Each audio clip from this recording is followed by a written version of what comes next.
Hello friends, welcome to YouTube channel smart class. तो दोस्तों, आज हम लोग क्लास 10th के महत्वपूर्ण ऑब्जेक्टिव को देखेंगे। जितने भी महत्वपूर्ण ऑब्जेक्टिव है उसका संग्रह आज आ गया है। क्योंकि आप लोग के पास समय कम है तो ये आप लोग का लास्ट वीडियो हिंदी के ऑब्जेक्टिव का है। तो आप लोग पूरा वीडियो में बने रहिएगा। थोड़ा सा भी दिक्कत होगी या परेशानी होगी तो कमेंट बॉक्स में कमेंट जरूर कर दीजिएगा। और दोस्तों, लास्ट में हमें ये भी बता दीजिएगा कि आपका कितना प्रश्न सही हुआ। यहाँ पे 400 ऑब्जेक्टिव का संग्रह है, तो 400 ऑब्जेक्टिव का आप लोग ध्यान पूर्वक समझना है और आप लोग को बारी बारी से सभी प्रश्न का जवाब देना है, ताकि आप लोग के पास भी कॉन्फिडेंस बढ़ेगा कि हमारी तैयारी कैसी है। तो ये आप लोग की तैयारी का एक तरह से टेस्ट हो रहा है कि आप लोग कितना नंबर ला सकते हैं। तो चलिए वीडियो को शुरू करते हैं। पहला प्रश्न आप लोग देख रहे होंगे कि बाबा साहेब अंबेडकर संपूर्ण वांगम में भारत सरकार के कल्याण मंत्रालय द्वारा कितने खंडों में प्रकाशित हुआ है। तो पहला का ऑप्शन नंबर आपका हो जाएगा डी, 21 खंडों में। नेक्स्ट प्रश्न है, बुद्ध, कबीर और ज्योतिबा फुले किसके चिंतन एवं रचनात्मक के प्रेरणा व्यक्ति रही हैं। तो ये हो जाएगा आपका option number A, Bhimrao Ambedkar. ठीक है, यहाँ पे देखिए थोड़ा सा क्वेश्चन बनाने वाले क्या किए हैं कि आंसर यहीं पे आप लोग को दिखा दिए हैं। तो खैर आंसर इसी पे शो कर रहा है, जो हाईलाइट ज्यादा हो गया है ना। तो खैर कोई बात नहीं, आगे वाला जो प्रश्न होगा उसको हम लोग हटाने की कोशिश कर देंगे। ठीक है, तो चलिए क्वेश्चन नंबर 3 है, काम तो कासू बाबू का ही मालूम पड़ता, इधर ही खेल रहे थे। यह कथन किसका, ये बात किसने कहा था। तो ये कहने वाला था सोफर।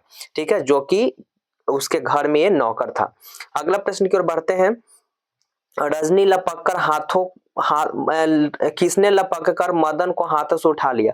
किसने लपक कर मदन को उठा लिया था, तो वो उठाया था गिरधर लाल ने। ठीक है, अगला प्रश्न है, आप लोग जरूर जवाब देते रहिएगा, वीडियो में लास्ट तक बने रहिएगा। यही वीडियो आप लोग पढ़ के जाइएगा, क्वेश्चन इसी से आने वाला है।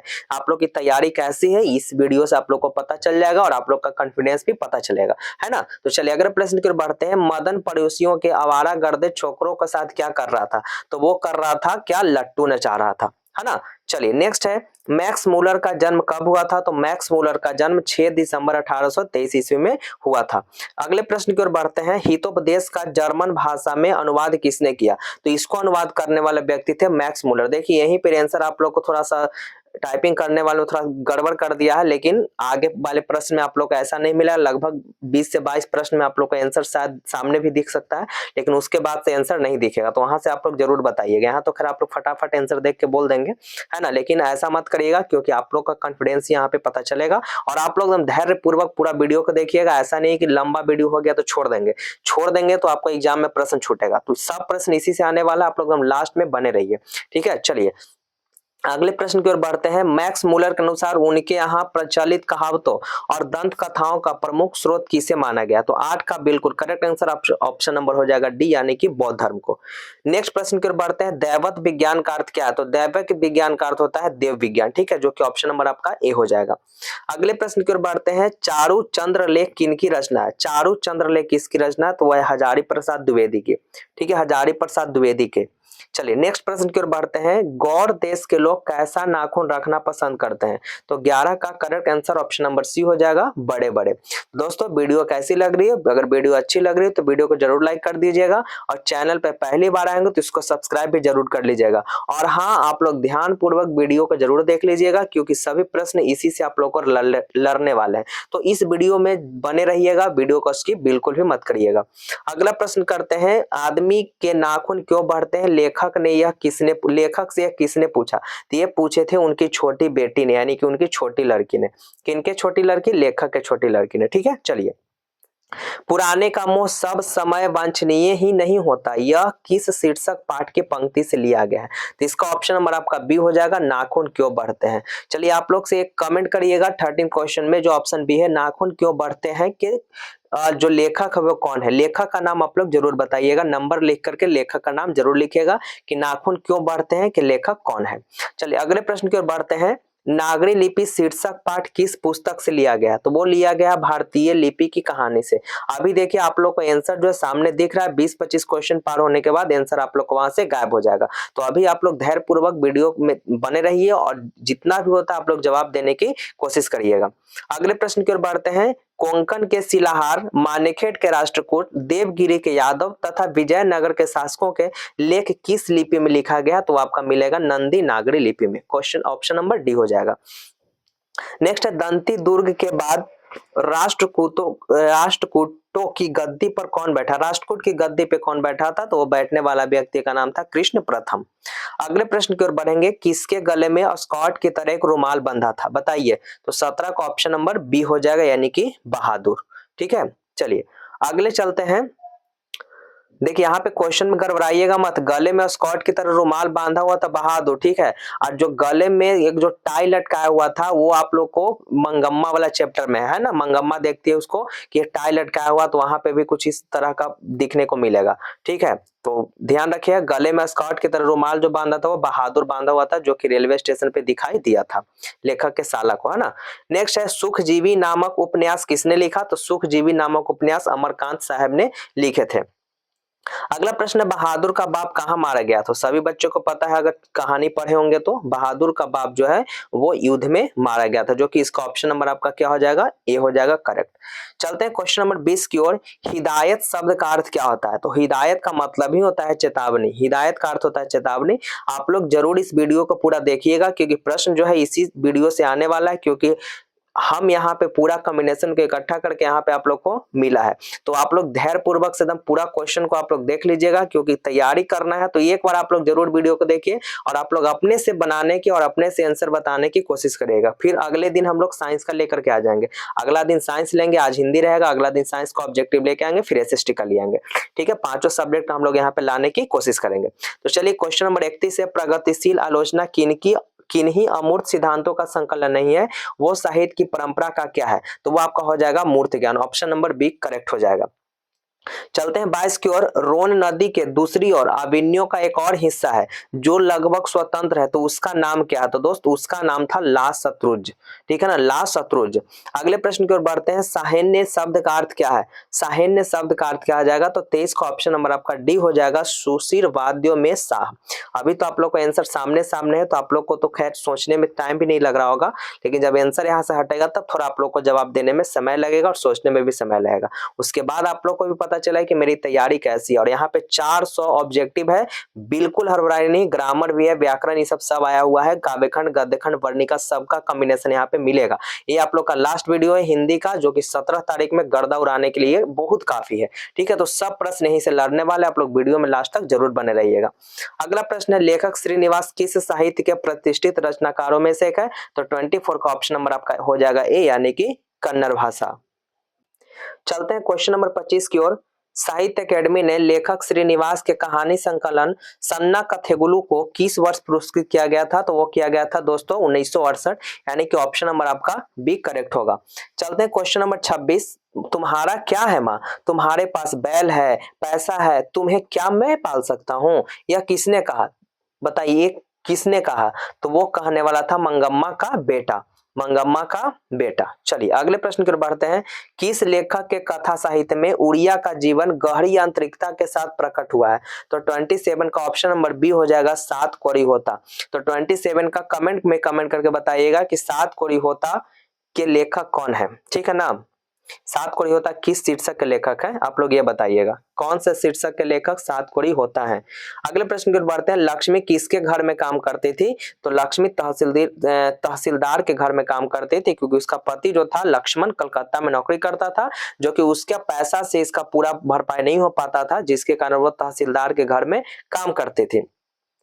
अगला, ढाते विश्वास कहानी में लक्ष्मी के पड़ोस का पढ़ाकू लड़का कौन था, बताइए पढ़ाकू लड़का का नाम क्या था, तो 20, हाँ यहाँ से आंसर आप लोग का गायब हो गया है, कहां से गायब हुआ, हाँ 29 से। तो यहाँ से आप लोग को थोड़ा सोचने में और आप लोग को यहाँ से जवाब देने में बहुत मजा आएगा, है ना। तो यहाँ से क्वेश्चन का आंसर गायब है, तो आंसर आप लोग को खुद जवाब देना है। ठीक है, और यहाँ से आप लोग को पता चला है कितना आप लोग की तैयारी अच्छी है। तो दोस्त वीडियो में जरूर लास्ट तक बने रहिएगा, और वीडियो को लाइक अगर नहीं किए तो वीडियो को जरूर लाइक कर दीजिएगा, क्योंकि आप ही लोग के सपोर्ट से भी हम मेरा भी यूट्यूब फैमिली बड़ा बन सकता है। अभी खैर यूट्यूब फैमिली बहुत छोटा है, बस आप लोग का दुलार प्यार चाहिए, जिससे हम भी कहीं ना कहीं आपका प्यार और सपोर्ट से हम भी कुछ मुकाम तक पहुंच सकते हैं।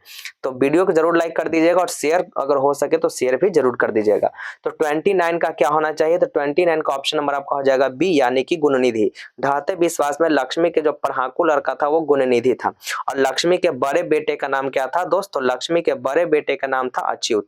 ये लक्ष्मी के बड़ा बेटा का नाम अच्युत है, ढाते विश्वास में पढ़ाकू लड़का का नाम क्या है, गुणनिधि। ठीक है, इसका हो जाएगा गुणनिधि। चलिए 30 है माँ शीर्षक पाठ के लेखक का नाम क्या है? तो माँ शीर्षक पाठ में लेखक का नाम क्या है? तो माँ के लेखक है ईश्वर पेटलीकर, जो कि ऑप्शन नंबर सी दिख नहीं रहा था, लेकिन ऑप्शन नंबर सी आपका बिल्कुल सही है। अगले प्रश्न की ओर बढ़ते हैं। माँ जी लोगों को अस्पताल में किसकी उपमा देती है? तो माँ जी को लगता था कि अस्पताल में वो अस्पताल नहीं, वो गौशाला है। ठीक है, ये मंगू चैप्टर में आप लोग को पढ़ना है, यानी कि माँ चैप्टर है जिसमें मंगू की कहानी है। नेक्स्ट प्रश्न की ओर बढ़ते हैं। पाती के चारों ओर खड़े डॉक्टर ने बारी बारी से आकर किसकी सहायता से उसकी आंखों के भीतरी भाग का परीक्षण किया? तो 32 का ऑप्शन नंबर आपका हो जाएगा ए, यानी कि ऑप्थेल्मोस्कोप। जरूर ध्यान में रखिएगा दोस्त, गड़बड़ाइएगा नहीं, क्योंकि यही सब प्रश्न आप लोग को बोर्ड एग्जाम में आने वाले हैं। ठीक है, तो धैर्य बना करके पूरा वीडियो को एक बार जरूर देख लीजिएगा। ज्यादा इसमें है नहीं, 400 प्रश्न है, बस दम तैयारी करिए, क्योंकि 400 प्रश्न में ग्रामर भी है, वर्णिका भी है, काव्यखंड गद्यखंड सबका कॉम्बिनेशन है। तो आप लोग एक बार लास्ट होते होते एक बार वीडियो को जरूर देख लीजिए, क्योंकि 17 से ही पेपर आप लोग का है। तो हिंदी ये लास्ट आपका ऑब्जेक्टिव है, जरूर पढ़ के जाइएगा। नेक्स्ट है, अरे अपनी अमीरी दिखाने के लिए रसमलाई भेजिएगा, यह कथन किसका है? तो यह कथन कहने वाले थे बिज्जू की पत्नी पुष्पा ने। ठीक है, बिज्जू था, यहाँ बिंजू लिखा गया है, थोड़ा ध्यान रखेंगे, बिंजू नहीं बिज्जू हो जाएगा। ठीक है, नेक्स्ट है, राम नाम बिनु बिरथे जगी जन्मा शीर्षक कविता के रचनाकार कौन है? तो राम नाम बिनु बिरथे जगी जन्मा शीर्षक कविता का जो रचनाकार है उनका नाम है राम नाम बिनु बिरथे जन्मा। हाँ, तो ऑप्शन नंबर आपका हो जाएगा सी, यानी कि गुरु नानक। तो 34 का ऑप्शन नंबर सी हो जाएगा। चलिए अगले प्रश्न की ओर बढ़ते हैं, क्वेश्चन नंबर 35। अवनी शब्द का अर्थ क्या होता है? अवनी शब्द का अर्थ होता है दोस्त घर, यानी कि गृह। अवनी का मतलब होता है घर, गृह। वाणी कब विष के समान हो जाती है? वाणी जो है जहर के समान कब हो जाती है? जब कोई व्यक्ति राम का नाम नहीं लेता है। अगला क्वेश्चन है, मोह मन मानिक ले गए चित चोर नंद नंद, यह पंक्ति किस कविता से लिया गया? बताइए। नंद नंद मतलब कृष्ण कन्हैया के बारे में है। तो कृष्ण कन्हैया के बारे में हम लोग कौन सा चैप्टर में पढ़ते हैं? वो पढ़े हैं प्रेम आयनी श्री राधिका। तो आप लोग को कमेंट में एक और कमेंट करना है कि प्रेम आयनी श्री राधिका के लेखक कौन है। ठीक है, प्रेम आयनी श्री राधिका के लेखक कौन है? आप लोग नंबर दे करके नीचे कमेंट जरूर करिएगा कि 37 की ये होना चाहिए। ठीक है, सभी का कमेंट का इंतजार रहेगा, हम सभी बच्चे का कमेंट जरूर देखेंगे। अगला प्रश्न है, स्वदेशी शीर्षक कविता के कवि का नाम क्या है? तो स्वदेशी शीर्षक कविता के कवि का नाम बद्री नारायण चौधरी, यानी कि बद्री नारायण चौधरी प्रेमघन। अगला प्रश्न है, निम्न में कौन सी रचना बद्री नारायण चौधरी प्रेमघन की है? तो देखिए प्रेमघन की रचना कौन है? तो 39 का ऑप्शन नंबर हो जाएगा डी, यानी कि जीर्ण जनपद। ठीक है ना, जीर्ण जनपद इनका हो जाएगा। अगला, स्वदेशी कविता किससे संकलित है? तो 40 का ऑप्शन नंबर सी हो जाएगा प्रेमघन सर्वस्व से। ठीक है, प्रेमघन सर्वस्व। ठीक है ना, प्रेमघन सर्वस्व से। नेक्स्ट है, सुमित्रा नंदन पंत उत्तराखंड के किस जिले के रहने वाले थे? तो सुमित्रा नंदन पंत उत्तराखंड के रहने वाले होते थे, लेकिन कौन सा जिला के? तो उस जिला का नाम था अल्मोड़ा। ठीक है ना, उस जिला का नाम था अल्मोड़ा। अगला प्रश्न है, भारत माता शीर्षक कविता किस काव्य कृति से ली गई है? तो इसका आंसर हो जाएगा ग्राम्य। ठीक है ना, ऑप्शन नंबर सी बिल्कुल करेक्ट हो जाएगा। और दोस्तों आप लोग एक काम ये करिएगा कि जितने भी शीर्षक और लेखक का नाम है आप लोग जरूर याद रखिएगा, क्योंकि यहाँ से प्रश्न बहुत आने की संभावना रहती है। वहां से आप लोग को 3-4 तरह के प्रश्न पूछेगा, या तो मृत्यु कब हुआ, जन्म कब हुआ, इसका लेखक का नाम क्या है। तो खैर जन्म मृत्यु तो हर किसी को याद नहीं होगा, हमको पता है कि याद नहीं हो पाएगा, लेकिन अगर याद करने की क्षमता हो तो याद करिए, लेकिन ऐसा नहीं कि सिर्फ उसी में लग रहेंगे, तो उसको छोड़ के लेकिन लेखक और शीर्षक का नाम आप लोग जरूर याद रखेंगे। ठीक है, चलिए अगला प्रश्न है, कविराम धारी सिंह दिनकर को किस रचना पर ज्ञानपीठ पुरस्कार मिला? तो ज्ञानपीठ पुरस्कार जो मिला था वो किस रचना पर मिला था? तो वो मिला था उर्वशी। ठीक है, जो कि ऑप्शन नंबर आपको दिख नहीं रहा था, लेकिन अब दिखने लगा, ऑप्शन नंबर डी हो जाएगा। अगला प्रश्न है, देवता कहीं सड़कों पर गिट्टी तोड़ रहे, देवता मिलेंगे खेतों में खलिहानों में, यह पंक्ति किस कविता से ली गई है? तो 44 का ऑप्शन नंबर बी हो जाएगा, जनतंत्र का जन्म। अगला प्रश्न की ओर बढ़ते हैं, निम्नलिखित में सचिदानंद हीरानंद वात्स्यायन अज्ञेय की कविता कौन है? तो बताइए 45 का क्या हो जाएगा? जो हीरानंद सचिदानंद अज्ञेय, अज्ञेय का कविता कौन है इसमें से? हिरोशिमा। ठीक है, हिरोशिमा। तो आप लोग कमेंट करके जरूर बताइएगा कि हिरोशिमा जो है कौन सा शहर में है, कौन सा देश में है। ठीक है, एक बार कमेंट करके नंबर दे करके कमेंट जरूर करिएगा, क्योंकि सभी कमेंट का इंतजार मुझे रहेगा, हम कमेंट जरूर करेंगे, मतलब देखेंगे, करेंगे नहीं, हम तो देखेंगे ना, हम जरूर कमेंट देखेंगे, और उस पर लाइक भी, उस कमेंट पे हम लाइक भी जरूर दे देंगे। एक बार आप लोग कमेंट जरूर करिएगा। अगले प्रश्न है, कुंवर नारायण रचित इन दिनों साहित्य की कौन विद्या है? ठीक है, इन दिनों साहित्य की कौन सी विद्या है? तो 46 का ऑप्शन नंबर हो जाएगा काव्य संग्रह। अगले प्रश्न की ओर बढ़ते हैं, 47, मेरी नींद के दौरान कुछ इंच बढ़ गए पैर, यह पंक्ति किस कविता से ली गई है? तो बताइए। नींद के दौरान, यहाँ पे साफा बोल रहा है मेरे नींद के दौरान, मतलब हमको नींद आ गया, मतलब नींद चैप्टर से होगा, यानी हमारी नींद हो जाएगा। अगला प्रश्न, कवित्री अनामिका के पिता का नाम क्या था? तो कवित्री अनामिका के पिता का नाम था श्याम नंदर किशोर, जो कि ऑप्शन नंबर आपका ये बिल्कुल सही हो जाएगा। 49 चलते हैं, अनुष्टुप किनकी रचना? अनुष्टुप किनकी रचना? तो वो दोस्त है आपका अनामिका की रचना है। अगला प्रश्न की ओर बढ़ते हैं, अक्षर ज्ञान शीर्षक कविता में बेटा ड को अंग ड के अंगा को क्या समझता? मतलब अंगा है तो अंगा में जो बिंदु हटाएंगे तो ड होगा, तो ड को वो क्या समझता है, यही आप लोग से पूछ रहा है। तो ड को समझता था कि क्या है, माँ है, और ड में जो नीचे गोद में जो बैठा होता है उसको लगता था कि वो उसका बेटा है। ठीक है। अगला है, झड़ा पालक साहित्य की कौन सी विद्या? तो 51 का ऑप्शन नंबर ए हो जाएगा, यानी कि एक कहानी है। मेरे बिना तुम प्रभु शीर्षक कविता किस कहानी से ली गई है? बताइए किस कहानी से ली गई है? तो 52 का ऑप्शन नंबर ए हो जाएगा, देशांतर। यहाँ पे गौर मत करेगा, एडवेंट ढेर बच्चे मार देते हैं कि ये वाला होना चाहिए, एडवेंट नहीं होगा, आपका हो जाएगा देशांतर। ठीक है ना, आपका हो जाएगा करेक्ट आंसर ऑप्शन हो जाएगा देशांतर। ठीक है, चलिए अगला बढ़ते हैं, जब मेरा अस्तित्व न रहेगा प्रभु तुम क्या करोगे, यह पंक्ति किस शीर्षक कविता से ली गई है? तो 53 का ऑप्शन नंबर आपका हो जाएगा सी, यानी कि मेरे बिना तुम प्रभु। दोस्तों वीडियो को जरूर पूरा देख लीजिएगा, क्योंकि यहाँ पे टाइम बिल्कुल भी आप लोग को बर्बाद नहीं करेंगे कि बताने से ज्यादा उसमें बकवासी करने लगेंगे, ऐसा नहीं, आप लोग एकदम वीडियो को देखते रहिए और वीडियो को लाइक जरूर कर दीजिएगा। चलिए क्वेश्चन में चलते हैं 54 में। रेनर मारिया रिल्के का जन्म कब हुआ था? तो रेनर मारिया रिल्के का जन्म हुआ था 4 दिसंबर 1875 में। ठीक है, इनका जन्म जो हुआ था 4 दिसंबर 1875 में, यानी ऑप्शन नंबर आपका हो जाएगा डी करेक्ट हो जाएगा। चलते हैं 55 नंबर की ओर, रेनर मारिया रिल्के के माता का नाम क्या था? तो 55 का ऑप्शन नंबर ए हो जाएगा, यानी कि सोफिया। अब आप लोग को ग्रामर स्टार्ट हो गया, 56 से आप लोग को ग्रामर मिलना चालू हो गया। तब हम लोग ग्रामर को देखेंगे, ग्रामर में आप लोग कितना सही करते हैं। हिंदी में स्वर्ण वर्ण की संख्या कितनी है? 56 का क्या हो जाएगा? तो हिंदी में स्वर्ण वर्ण की संख्या 11 होती है।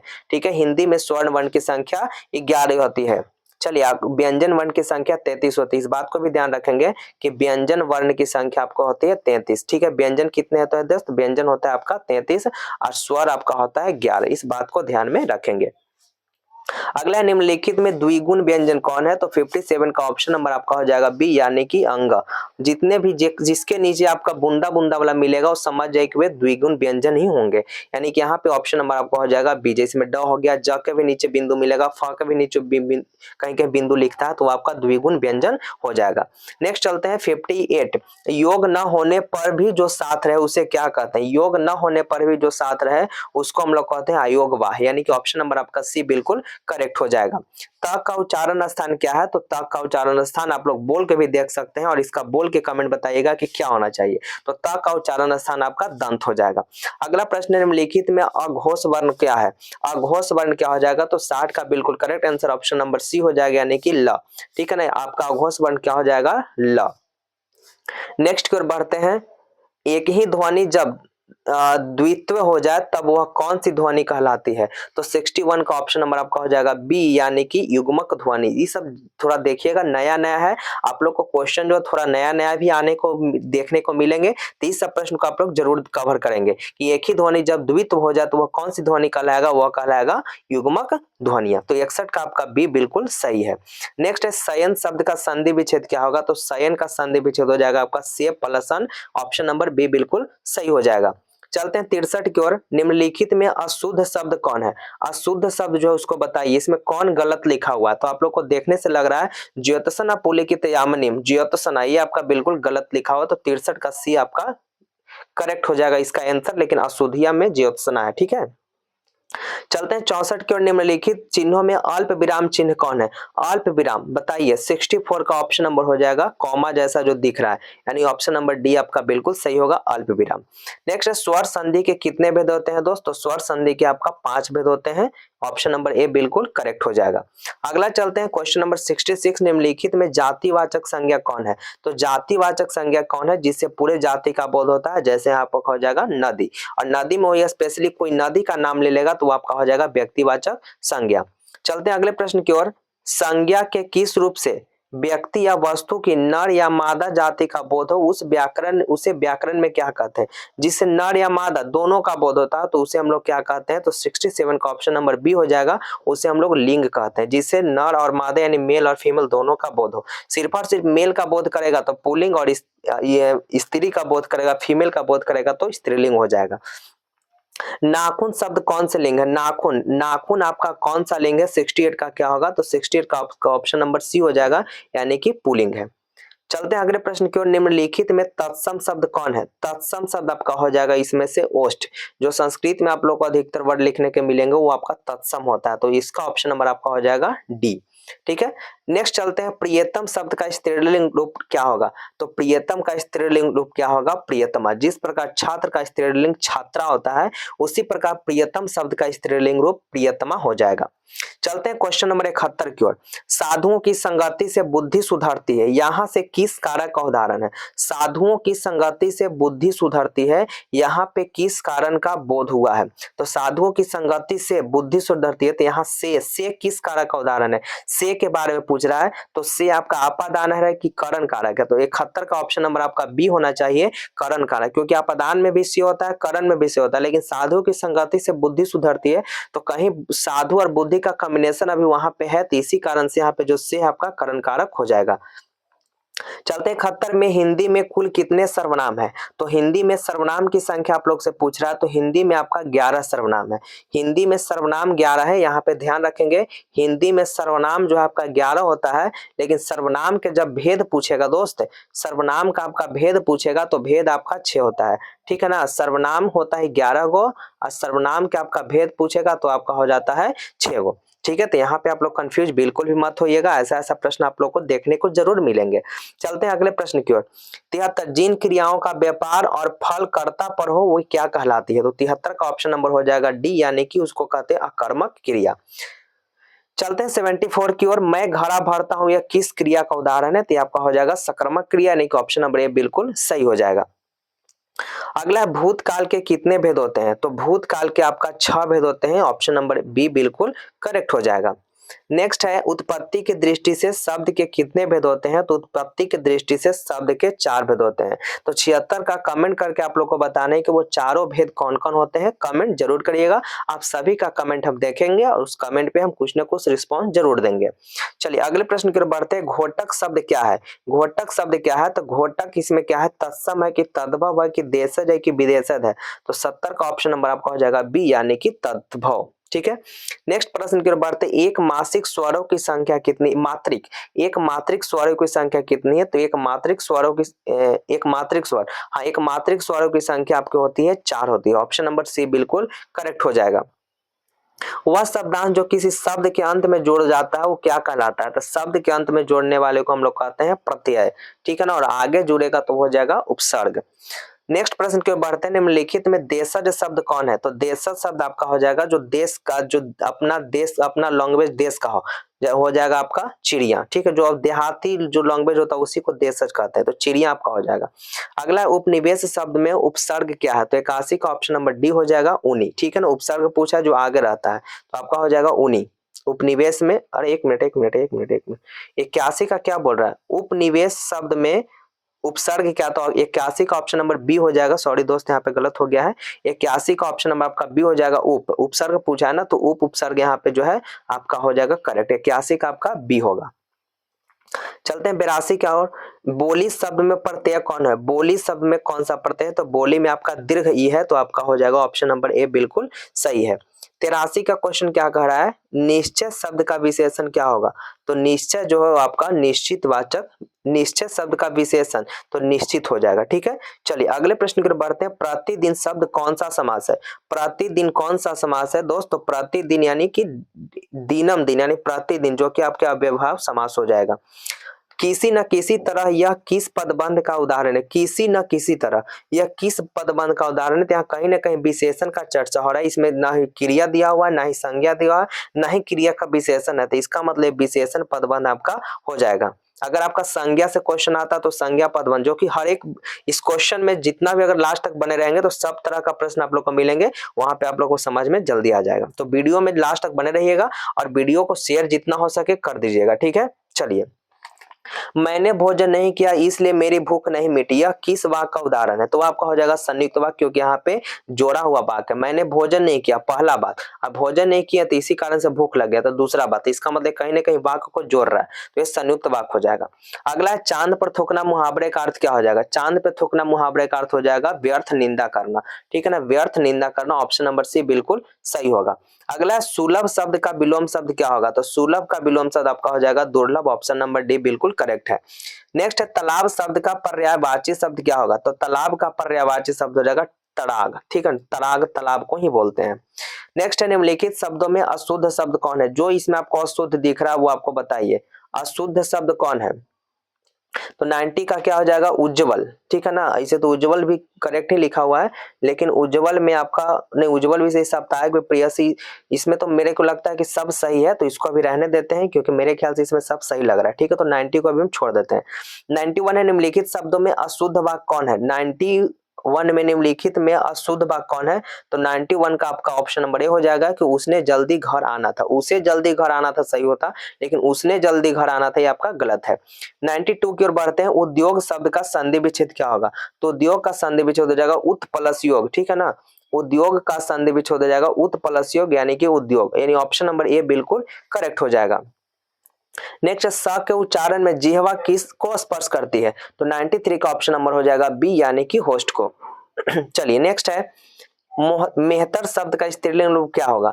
मेहतर शब्द का स्त्रीलिंग रूप क्या होगा? हो जाएगा मेहतरनी, ऑप्शन नंबर डी बिल्कुल करेक्ट हो जाएगा। चलते 95 अंधे पीसे कुत्ता खाए लोकोक्ति का अर्थ क्या है? तो 95 का ऑप्शन नंबर हो जाएगा सी यानी कि मूर्ख की कमाई दूसरे ही खाते हैं। नेक्स्ट है यह कोई नया काम नहीं है, यह किस सर्वनाम का उदाहरण है? बताइए, ग्रामर बताते चलिए, यह कोई नया काम नहीं है, यह किस सर्वनाम का उदाहरण है? तो 96 का ऑप्शन नंबर डी हो जाएगा निश्चयवाचक सर्वनाम, ठीक है। क्यों? क्योंकि निश्चय फिक्स है ना कि कमा नया नहीं, मतलब पुराना काम है, यानी काम को पहले से ही जान रहा है तभी तो हो गया। तो इसका मतलब ये मत समझिएगा कि अनिश्चय होगा चाहे कुछ और हो जाएगा, यह कोई नया काम नहीं है, इसका मतलब काम पहले से ही जान रहा है, तो आपका निश्चय फिक्स है कि जान रहा है, तो इसका मतलब निश्चयवाचक सर्वनाम हो जाएगा। चलते 97 मोहन खाता है, यह किस कारक का उदाहरण है? मोहन खाता है, तो मोहन खाता है इसका मतलब कर्ता कारक है। चादर शब्द कौन सा लिंग है? चादर, तो चादर आपका हो जाएगा स्त्रीलिंग, चादर फट गई, चादर गंदी हो गई तो स्त्रीलिंग हो जाएगा। च का उच्चारण स्थान क्या होगा? तो 99 का ऑप्शन नंबर सी हो जाएगा कि चवर्ग वाला जितने भी वर्णमाला है वो आपका हो जाएगा तालु से, ठीक है ना। चलिए अगला चलते हैं अ ई उ री, ये कौन से स्वर है? अ ई उ री कौन से स्वर है? वो आपका हो जाएगा ह्रस्व स्वर। तो इस बात को आप लोग जरूर ध्यान रखेंगे और 100 तक में के वीडियो में आप लोग कमेंट करके जरूर बताइए कि आप लोग का 1 से 100 के प्रश्न में कितना क्वेश्चन आप लोग से गलत हुआ और कितना प्रश्न आप लोग से सही हुआ। तो सिर्फ सही वाले आप लोग बता दीजिए, बाकी हम जान जाएंगे कि आपका गलत कितना हुआ। उम्मीद करते होंगे कि आप लोग को ज्यादा प्रश्न गलत नहीं हुए होंगे, क्योंकि आप लोग की तैयारी बहुत ही बेहतर तरीका से हो गई होगी। तो चलो बढ़ते हैं क्वेश्चन नंबर 101 की ओर, वीडियो में लास्ट तक बने रहिए। और वीडियो दोस्त अगर अच्छी लग रही है तो वीडियो को जरूर लाइक कर दीजिएगा, क्योंकि दोस्त आप लोग के लिए हम भी मेहनत कर रहे हैं, ठीक है। तो आप लोग की वजह से एक छोटा सा फैमिली मेरा बड़ा परिवार बन सकता है, तो यूट्यूब को भी आप लोग जरूर से जरूर उसको सपोर्ट करिए, और ये सपोर्ट आप ही लोग के द्वारा हो सकता है। तो चलिए क्वेश्चन नंबर चलते हैं हम लोग 101 की ओर। 101 क्या कर रहा है? गुरु नानक ने किस धर्म का प्रवर्तन किया? ठीक है, गुरु नानक ने किस धर्म का परिवर्तन किया था? तो वो आपका हो जाएगा गुरु नानक ने, नहीं इसको हम छोड़ेंगे, ये आप लोग कमेंट करिए क्योंकि ये आपका इजी है ना, ये क्वेश्चन बिल्कुल इजी है, तो ये आप लोग के लिए हम छोड़ देते हैं कि गुरु नानक ने किस धर्म का परिवर्तन किया। आप लोग को तो पता है कि मुस्लिम धर्म तो थे नहीं, ठीक है, तो बताइए कि कौन सा, हिंदू भी नहीं थे, ईसाई भी नहीं थे, तो बाकी समझ जाइएगा कि क्या होगा। तो 101 का आप लोग कमेंट करके जरूर बताइएगा कि इसका आंसर क्या होने वाला है, ठीक है। चलिए आप लोग को इशारा हम दे दिए, बाकी आप लोग समझ जाएंगे। कवि घनानंद का वध किसके सैनिकों ने किया था? तो 102 का आपका हो जाएगा सी यानी कि नादिर शाह के सैनिकों ने कर दिया था। 103 है संप्रदाय मुक्त कृष्ण भक्त कवि कौन थे? संप्रदाय मुक्त कृष्ण भक्त कवि कौन थे? तो वो थे ऑप्शन नंबर डी यानी कि rush Khan, option number D बिल्कुल करेक्ट होगा। 104 की ओर बढ़ते हैं। मेरे बिना तुम प्रभु शीर्षक कविता किसके द्वारा भाषांतरित की गई है? तो मेरे बिना तुम प्रभु जो कविता किसके द्वारा भाषांतरित की गई, कौन इसको अपने हिंदी में कन्वर्ट किया है? ठीक है, तो कन्वर्ट करने वाले जो व्यक्ति थे उनका नाम था धर्मवीर भारती, ठीक है ना, इसका नाम था धर्मवीर भारती। अगले प्रश्न की ओर बढ़ते हैं। तुर्की के महाकवि नाजिम हिकमत की कविताओं के अनुवाद किस कवि ने पहल पुस्तक के रूप में किया? तो इसका जो करने वाले व्यक्ति का नाम था, उसका नाम था वीरेन डंगवाल, ठीक है। ऑप्शन नंबर बी बिल्कुल सही होगा। कवित्री अनामिका के पिता का नाम क्या था? तो कवित्री अनामिका के पिता का नाम था श्यामनंदन किशोर, श्यामनंदन किशोर। अगले प्रश्न की ओर बढ़ते हैं। पंक्ति से उतर जाता है उसका ख, किस कविता की पंक्ति है? तो 107 का ऑप्शन नंबर आपका डी हो जाएगा, अक्षर ज्ञान। 108 की ओर बढ़ते हैं। किसके बिना प्राणी को मुक्ति नहीं मिलती? आप लोग एकदम आंसर जरूर बताते चलिएगा और दिमाग में सोचिएगा कि इसका आंसर क्या होने वाला है। तो किसके बिना प्राणी को मुक्ति नहीं मिलती? तो आपका हो जाएगा ऑप्शन नंबर ए कि गुरु नानक यानी गुरु ज्ञान के बिना प्राणी की मुक्ति नहीं मिलती। 109 की ओर बढ़ते हैं। घनानंद किस धारा के कवि थे? तो आपका हो जाएगा ऑप्शन नंबर बी यानी कि रीति मुक्त धारा के वो कवि थे।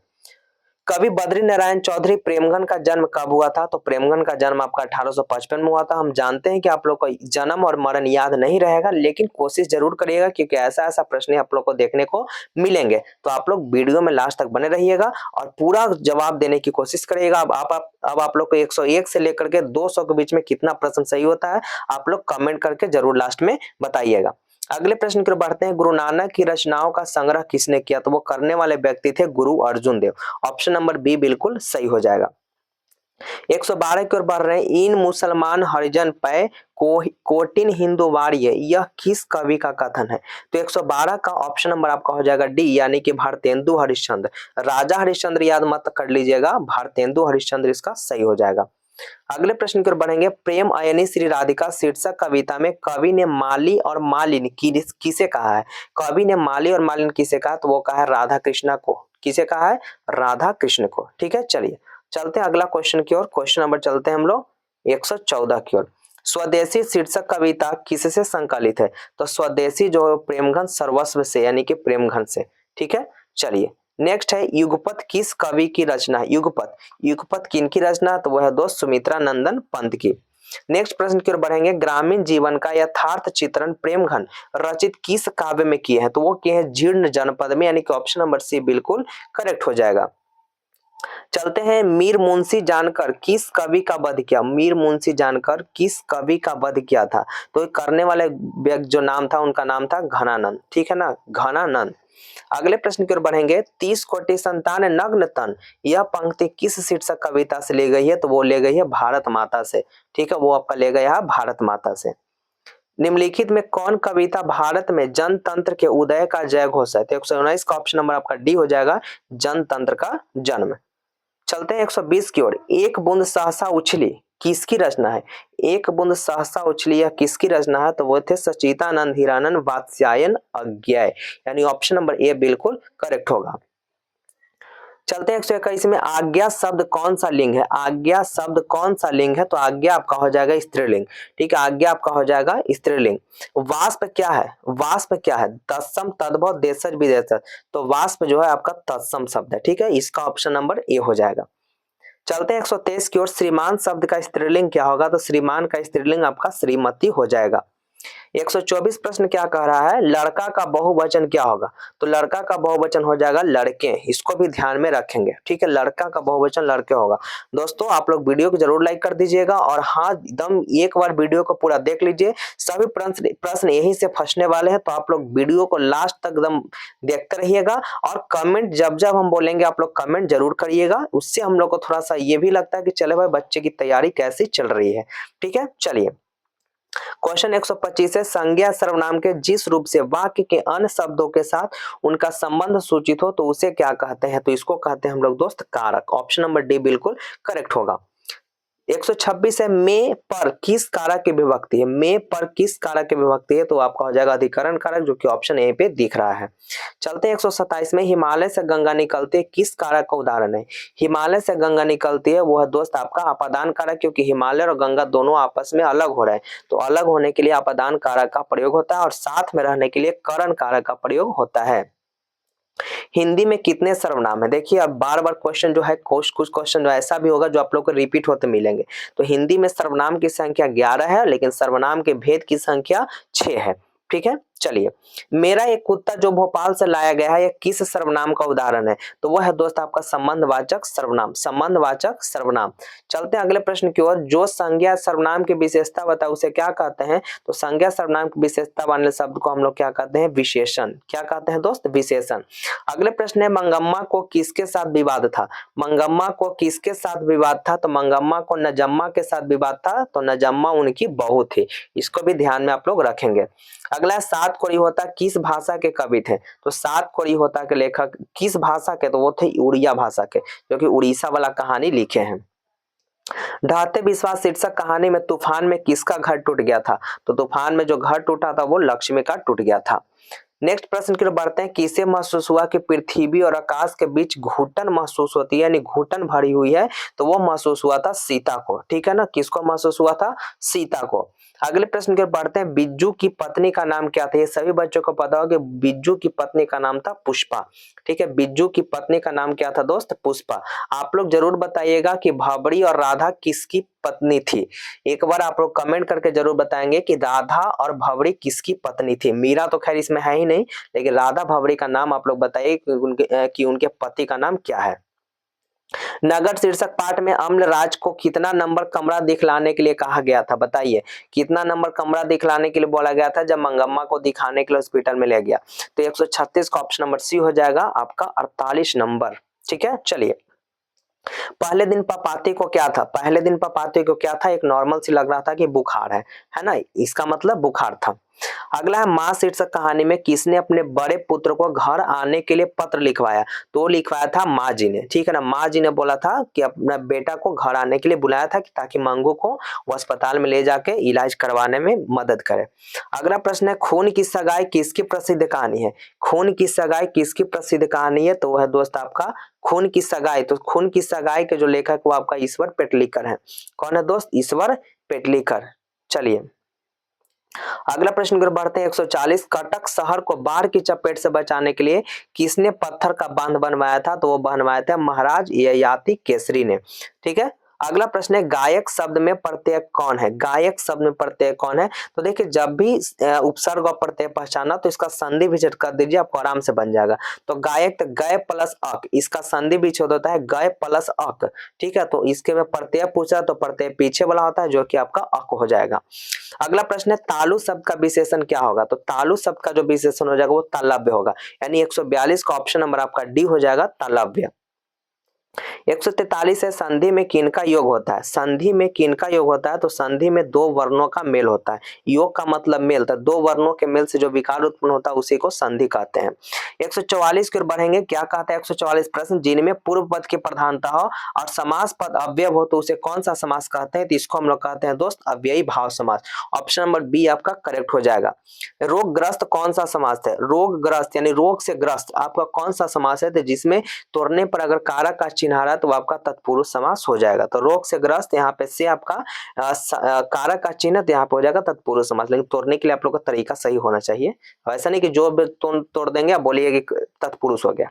वह बाजार की ओर आया होगा, या किस पदबंध का उदाहरण है? तो 146 का ऑप्शन नंबर क्या होना चाहिए? वो बाजार की ओर आया होगा। तो देखिए, यहाँ पे वो बाजार की ओर आया होगा, यहाँ पे आना क्रिया दिख रहा है। पद हुए ना, जो बाजार की ओर आया होगा, मेन इसका काम आना, तो आने का काम इसका मतलब क्रिया है, तो इसका ऑप्शन नंबर 146 का हो जाएगा डी, यानी कि क्रिया पदबंध। ऑप्शन नंबर आपका डी बिल्कुल करेक्ट हो जाएगा। नेक्स्ट है, किस वाक्य में एक साधारण वाक्य अतिरिक्त तो उसके अधीन कोई दूसरा अंग वाक्य हो तो उसे क्या कहते हैं? तो उसको दोस्त कहते हैं हम लोग मिश्र वाक्य। ठीक, उसे क्या कहते हैं? मिश्र वाक्य कहते हैं। अगला, कछुए ने खरगोश को हरा दिया, यह किस वाक्य का उदाहरण है?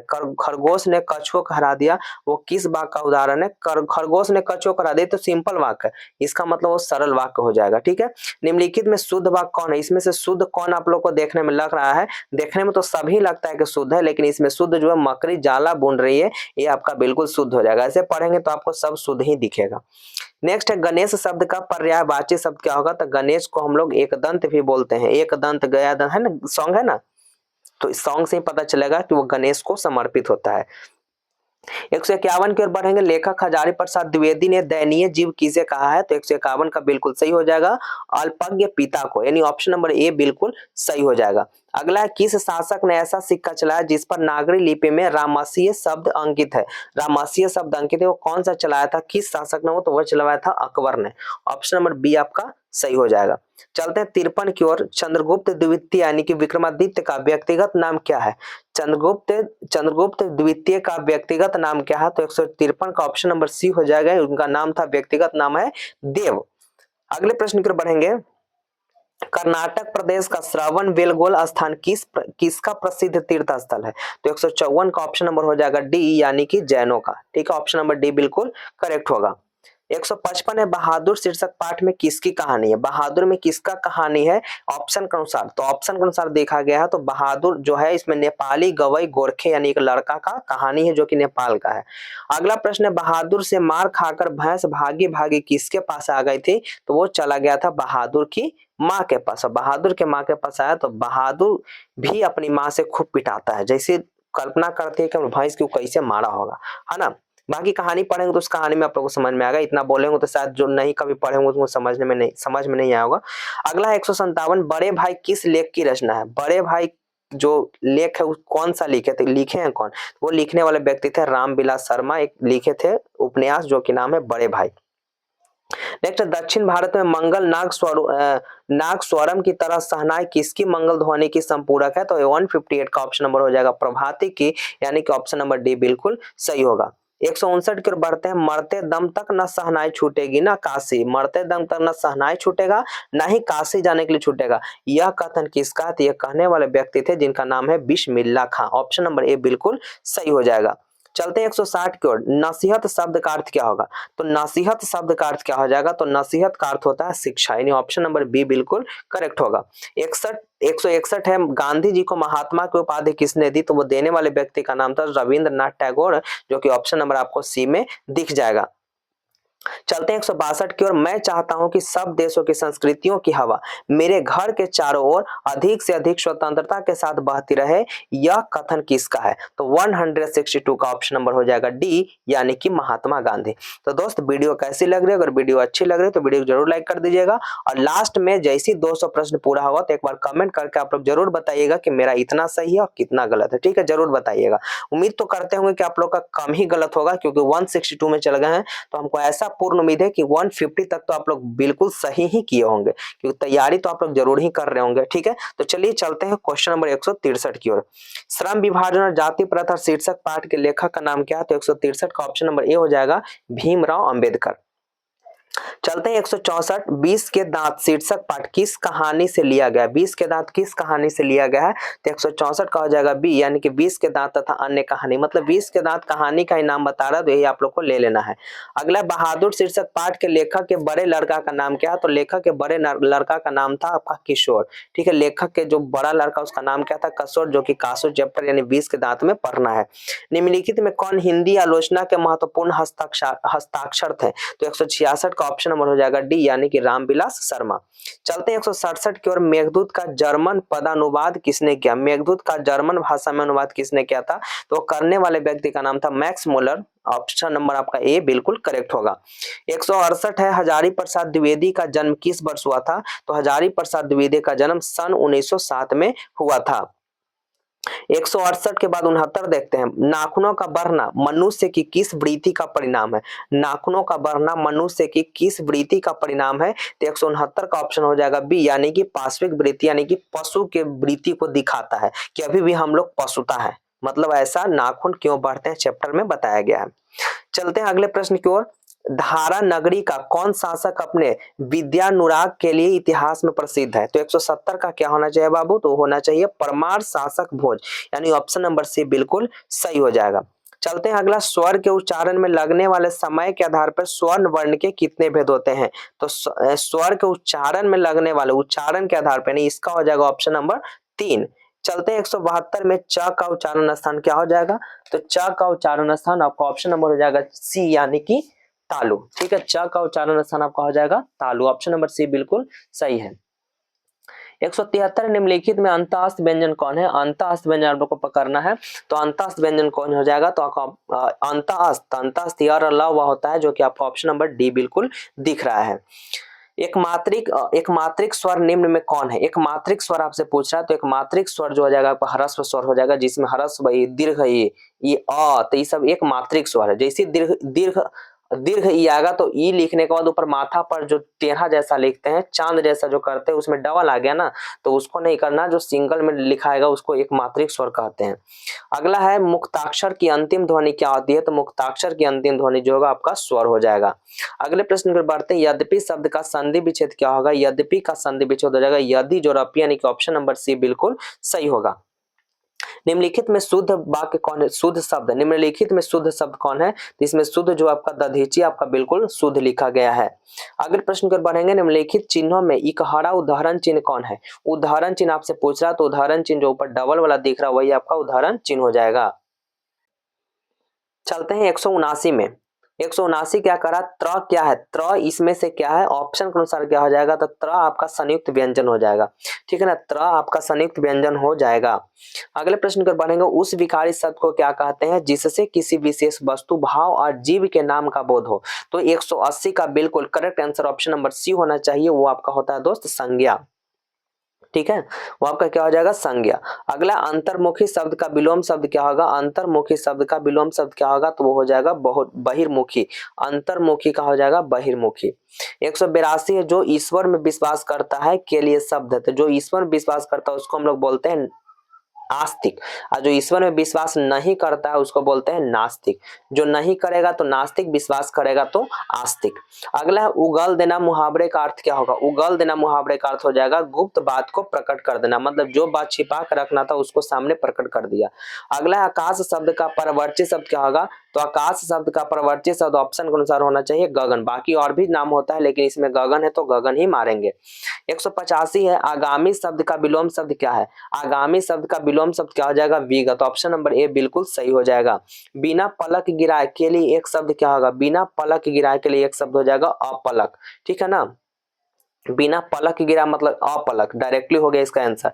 जो गलत है उसको बोलते हैं असत्य, डायरेक्ट असत्य कह दें इसका मतलब गलत है ना, उसी प्रकार यहाँ पे हो गया। 187 चिराग तले अंधेरा लोकोक्ति का अर्थ क्या होगा? तो 187 का ऑप्शन नंबर बी हो जाएगा कि अपनी बुराई नहीं दिखता है, ठीक है, अपनी बुराई नहीं दिखना।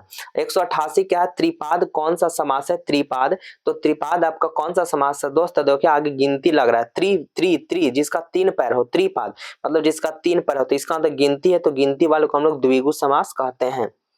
अगला 189 लोगों ने चोर को मारा, किस कारक का उदाहरण है? लोगों ने चोर को मारा किस कारक का उदाहरण है? तो दोस्तों आपका हो जाएगा कर्म कारक।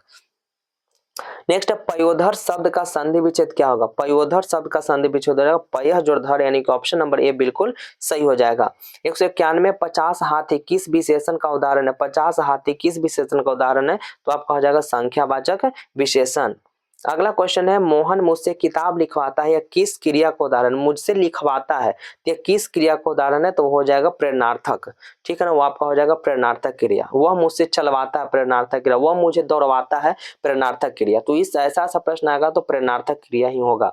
सत्यवान एक वर्ष में अधिक जीवित नहीं रहेगा, किस काल का उदाहरण है? तो 193 का ऑप्शन नंबर हो जाएगा बी, यानी कि भविष्यत काल। अगला चलते हैं प्रश्न की ओर। ऐसे शब्द जो यौगिक तो होते हैं पर अर्थ के विचार से अपने समान अर्थ को छोड़कर किसी परंपरा से विशेष अर्थ के परिचायक होते हैं, तो वो क्या कहलाते हैं? तो वो दोस्त कहलाते हैं योगरूढ़ शब्द। अगला प्रश्न अज्ञान शब्द में उपसर्ग क्या? उपसर्ग हमेशा आगे लगता है, तो अज्ञान में उपसर्ग क्या है? तो आपका उपसर्ग आगे लगा हुआ है। अगला है बाबा साहेब भीमराव अंबेडकर का जन्म किस परिवार में हुआ था? तो 196 का ऑप्शन नंबर हो जाएगा डी, यानी कि दलित परिवार में उनका जन्म हुआ था। मैक्स मुलर का जन्म आधुनिक जर्मनी के किस नगर में हुआ था? मैक्स मुलर का जन्म किस नगर में हुआ था? वो हुआ था डेसॉ में, जो कि जर्मनी में पड़ता है, और क्वेश्चन में ही लिखा हुआ है जर्मनी, ठीक है। अगला प्रश्न कर बढ़ेंगे। भारत किसकी भूमि है? तो 198 का ऑप्शन नंबर हो जाएगा बी, कि भारत जो है वैदिक धर्म की भूमि, यानी कि ब्राह्मण या वैदिक धर्म की भूमि है। अगला प्रश्न है वाराणसी के पास दारिस नामक सोने से सिक्कों से भरा घड़ा किसे मिला था? तो मिलने वाले व्यक्ति का नाम था वारेन हेस्टिंग्स, जो कि वो भारत की सैर पे निकला था, जो कि वाराणसी के पास मिला था, और यही सोना का सिक्का अपने देश यानी कि इंग्लैंड भेजवा दिया, जिसके उसके मालिक जो था वहां जो राजा ययाति केसरी जो थे उसको क्या करते हैं? उसको गलवा देते हैं, ठीक है ना। चलिए, नहीं, राजा ययाति केसरी कहाँ चल गए? तो दूसरा चैप्टर में जो वहां के राजा थे, इसका राजा का नाम क्या है ध्यान में है नहीं, लेकिन वहां के जो राजा थे वो गलवा दिया, राजा ययाति केसरी नहीं, वो तो बांध बनवाने वक्त थे ना। चलिए वो लक्ष्मी चैप्टर में है। अगला है प्रत्न मानव का अर्थ क्या है? 200, 200 का आपका क्या हो जाएगा? तो इसका ऑप्शन नंबर हो जाएगा डी, यानी कि प्राचीन मानव। ठीक है, तो दोस्त आपका यहाँ तक में कितना क्वेश्चन सही किए हैं इसका कमेंट में जरूर आप लोग बताइएगा। जितने भी बच्चे वीडियो देख रहे हैं एक बार कमेंट जरूर करके बताइएगा, सभी कमेंट को हम लोग जरूर वहां देखेंगे और आपको रिप्लाई देने की कोशिश भी जरूर करेंगे। तो चलते हम लोग 201 क्वेश्चन की ओर। अब 201 क्वेश्चन से 300 के बीच में आप लोग को बताना है कितना आप लोग सही करते हैं। अगर इस ऐसा प्रश्न अगर आप लोग 100 में 90 प्लस सही कर दे रहे हैं तो समझिए कि आपकी तैयारी बेहतर नहीं बहुत ही बेहतर है, जबरदस्त तैयारी है। अगर जो भी बच्चे 100 में 90 कर रहे हैं, ठीक है, तो बस तैयारी इसी प्रकार है कि 90 क्या 100 में आप लोग को 85 तो बनाना होता है, तो 90 जब सही कर रहे हैं, 80 सही कर रहे हैं, तो आप लोग की तैयारी के लिए सोचना नहीं, तैयारी ऑब्जेक्टिव कंप्लीट है, आप लोग सब्जेक्टिव में लग जाइएगा। लेकिन हाँ, जिनका इतना सही हो रहा है तो एक बार वीडियो में जरूर बने रहिए, 400 क्वेश्चन करके ही आप लोग जाइएगा। अगला, भारतीय संविधान का निर्माता किसे कहा जाता है? चलिए आगे आ गए हैं भारतीय संविधान का निर्माता। तो भारतीय संविधान का निर्माता जो है वो उनको कहते हैं भीमराव अंबेडकर को, यानी ऑप्शन नंबर सी बिल्कुल सही हो जाएगा। 202 में चलते हैं, सेन साहब की 5 लड़कियां कैसी थी? तो बिल्कुल सीधा सा पट्टा थी, यानी कि सुशील थी। अगला चलते हैं 203, यूनान एवं रोम के संपूर्ण साहित्य से अधिक विशाल क्या है? बताइए। यूनान एवं रोम के संपूर्ण साहित्य से अधिक विशाल कौन है? तो वह है संस्कृत भाषा और साहित्य। ऐसा बताने वाले व्यक्ति का नाम था मैक्स मुलर। मैक्स मुलर कहते हैं कि भारत तो में सब कुछ हम लोग को देखने को मिलता है और भारत की संस्कृति हमको बहुत पसंद आ गया, जो कि मैक्स मुलर साहब बताते हैं। अगला है, नाखूनों का बढ़ना किसका परिणाम है? नाखूनों का बढ़ना किसका परिणाम है? तो है दोस्त मनुष्य की अंध सहजात वृत्ति की। 205 में चलते हैं, हिंदी तथा इसकी विविध बोलियां किस लिपि में लिखी जाती है? तो इसका ऑप्शन से जल्दी बताइएगा। तो हिंदी का बात आ गया, तो हिंदी आपका देवनागरी में ही लिखाता है। नेक्स्ट है, मित्र मिलन शीर्षक कहानी संग्रह किसकी रचना है? मित्र मिलन, तो मित्र मिलन के जो लेखक वो दोस्त है आपका है अमरकांत। ऑप्शन नंबर डी बिल्कुल करेक्ट हो जाएगा। 207 की ओर बढ़ते हैं, लेखक की पत्नी के रिश्तेदार किस दिन आए थे? तो लेखक के पत्नी के जो रिश्तेदार थे वो आए थे संडे को, यानी कि रविवार को। ठीक है ना। चलिए अगले प्रश्न की ओर बढ़ते हैं, लेखक रामविलास शर्मा कब से कब तक भारतीय प्रगतिशील लेखक संघ के महामंत्री रहे? तो 208 का बिल्कुल correct answer option number B हो जाएगा, 1949 से 1953 तक। नेक्स्ट प्रश्न की ओर बढ़ते हैं, द्वंद्वात्मक भौतिकवाद मनुष्य की चेतना को आर्थिक संबंधों से प्रभावित मानते हुए उसकी स्वाधीनता स्वीकार करता है। यह पंक्ति किस शीर्षक से लिया गया, मतलब किस पाठ से लिया गया है? तो ये जो दोस्त लिया गया है ऑप्शन नंबर आपका सी, यानी कि परंपरा का मूल्यांकन। ऑप्शन नंबर सी बिल्कुल सही हो जाएगा। नेपाल में बिरजू महाराज के एक रिश्तेदार थे जिनका नाम क्या था? नेपाल में एक बिरजू महाराज के रिश्तेदार थे, उनका नाम क्या था दोस्त? उनका नाम था झुम्मक लाल। वाह वाह क्या बात है, झुम्मक लाल उनका नाम था। 211 चलते हैं, विलन्य और अविन्यो के बीच कौन सी नदी है? तो ये दोनों के बीच में जो नदी है उस नदी का नाम है रोन नदी। ऑप्शन नंबर आपका ए बिल्कुल करेक्ट होगा। 212 चलते हैं, विनोद कुमार शुक्ल का जन्म कब हुआ? तो देखिए जन्म तो हर एक साल आप लोग से पूछता है, जन्म को तो याद रखना ही पड़ेगा। कोशिश जरूर करेगा कि जन्म याद हो जाए, मरण याद हो या ना हो, लेकिन जन्म जरूर याद रखना। ठीक है, तो विनोद कुमार शुक्ल का जो जन्म हुआ था वो हुआ था 1 जनवरी 1937 को। तो जन्म आप लोग जरूर याद रखिएगा, जन्म बहुत इंपॉर्टेंट है, इस बात को जरूर ध्यान में रखिएगा। ठीक है, चलते हैं अगला प्रश्न। मछली छीनने की कोशिश कौन कर रहा था? तो मछली छीनने की कोशिश जो था भग्गू कर रहा था। ठीक है, भग्गू कर रहा था। अगला प्रश्न है, ड्योढ़ी प्रलाप शीर्षक काव्य किस संग्रह किसकी रचना है? ड्योढ़ी प्रलाप जो है वो आपका दोस्त आपका हो जाएगा यतीन्द्र मिश्र। ऑप्शन नंबर आपका डी बिल्कुल सही हो जाएगा। अरब देश में फुक्कर बजाए जाने वाले वाद्य यंत्र जिनकी नाड़ी यानी रीढ़ होती है उसे क्या कहते हैं? तो अरब देश में जो फुक्कर जो वाद्य यंत्र बजाया जाता था उसको कहा जाता था नए। ठीक है, क्या कहा जाता था? नए। 215 का ये बिल्कुल करेक्ट होगा। गांधी जी की स्मृति में पूरा राष्ट्र किस तारीख को उनकी जयंती मनाते हैं? जयंती किस तारीख को मनाते हैं? तो मनाते हैं दोस्त 2 अक्टूबर को प्रतिवर्ष, यानी 2 अक्टूबर का हर एक साल हम लोग गांधी जयंती मनाते हैं। चलिए अगला है, मेरा ख्याल है कि अगर व्यक्ति का चरित्र निर्माण करने में हम सफल हो जाएंगे तो समाज काम आप संभाल लेगा, यह किसका विचार है? तो यह कहने वाले व्यक्ति का नाम था महात्मा गांधी। महात्मा गांधी बहुत अच्छा ही बात बोले हैं, है ना। चलिए अगला प्रश्न, काशी में मरण भी माना गया है। काशी में मरण भी माना गया है, तो इसका ऑप्शन नंबर आपका हो जाएगा काशी में मरण भी माना गया मतलब अमंगल कठिन अशुभ मंगल। क्या कह रहा है? काशी में मरण, लगता क्वेश्चन अधूरा है क्या? चलो अच्छा 218 को भी पेंडिंग में डाल देते हैं। ठीक है, चलिए यतीन्द्र मिश्र ने गीतकार गुलजार की कविताओं का संपादन किस नाम से किया है? तो 219 का आपका बिल्कुल सही आंसर ऑप्शन नंबर ए हो जाएगा, यार जुलाहे। अगला है, मछली शीर्षक कहानी मछली और गोश्त कौन खाता था? 220 का ऑप्शन नंबर हो जाएगा बी, यानी कि पिताजी। नेक्स्ट चलते हैं, ध का उच्चारण स्थान क्या है? ध का उच्चारण स्थान आपका क्या हो जाएगा दोस्त? तथा ददा, तो तवर्ग, तत्ता वाला जो है तन से बुलाता है, यानी कि तवर्ग वाला पूरा चीज दंत से ही बुलाएगा। अगला है 22, जब एक ध्वनि जब दो व्यंजन से संयुक्त हो जाए, ध्वनि को संयुक्त होना समझिएगा, ध्वनि जब ध्वनि संयुक्त होगा तो आपका संपृक्त व्यंजन कहलाएगा, ध्वनि जब जुड़ेगा तो संपृक्त व्यंजन संपृक्त ध्वनि कहलाएगा। अगला नाभिक शब्द का संधि विच्छेद क्या होगा, नाभिक का संधि विच्छेद नए जोड़िक यानी कि ऑप्शन नंबर हो जाएगा ए, यानी कि नए जोड़िक आपका हो जाएगा नाभिक। निम्न में शुद्ध शब्द कौन है, 224 का ऑप्शन नंबर हो जाएगा सी, यानी कि शुद्ध आपका हो जाएगा सौहार्द। अगला है निम्नलिखित शब्द में निम्न शब्दों में योजक चिन्ह कौन है, निम्न शब्दों में योजक चिन्ह कौन है, तो योजक मतलब घटाव वाला चिन्ह, यानी ऑप्शन नंबर सी बिल्कुल करेक्ट होगा। अक्टूबर शब्द कौन सा है, अक्टूबर कौन सी संज्ञा, अक्टूबर, तो अक्टूबर किसी खास महीना का नाम ले रहा है, इसका मतलब आपका व्यक्तिवाचक संज्ञा हो जाएगा। 227 की ओर बढ़ते हैं, सुख शब्द कौन सा लिंग है, सुख शब्द कौन सा लिंग है दोस्तों, सुख आपका हो जाएगा पुल्लिंग। अगला प्रश्न है लोगों ने चोर को मारा या किस कारक का उदाहरण है, लोगों ने चोर को मारा या किस कारक का उदाहरण है, तो दोस्त ये आपका हो जाएगा कर्म कारक। ठीक है, चलिए अगले प्रश्न की ओर बढ़ रहे हैं, भिक्षा शब्द क्या है, भिक्षा जरूर बताइएगा, जरूर बताने की कोशिश करेगा, भिक्षा कौन सा शब्द है, तो भिक्षा आपका हो जाएगा तत्सम शब्द।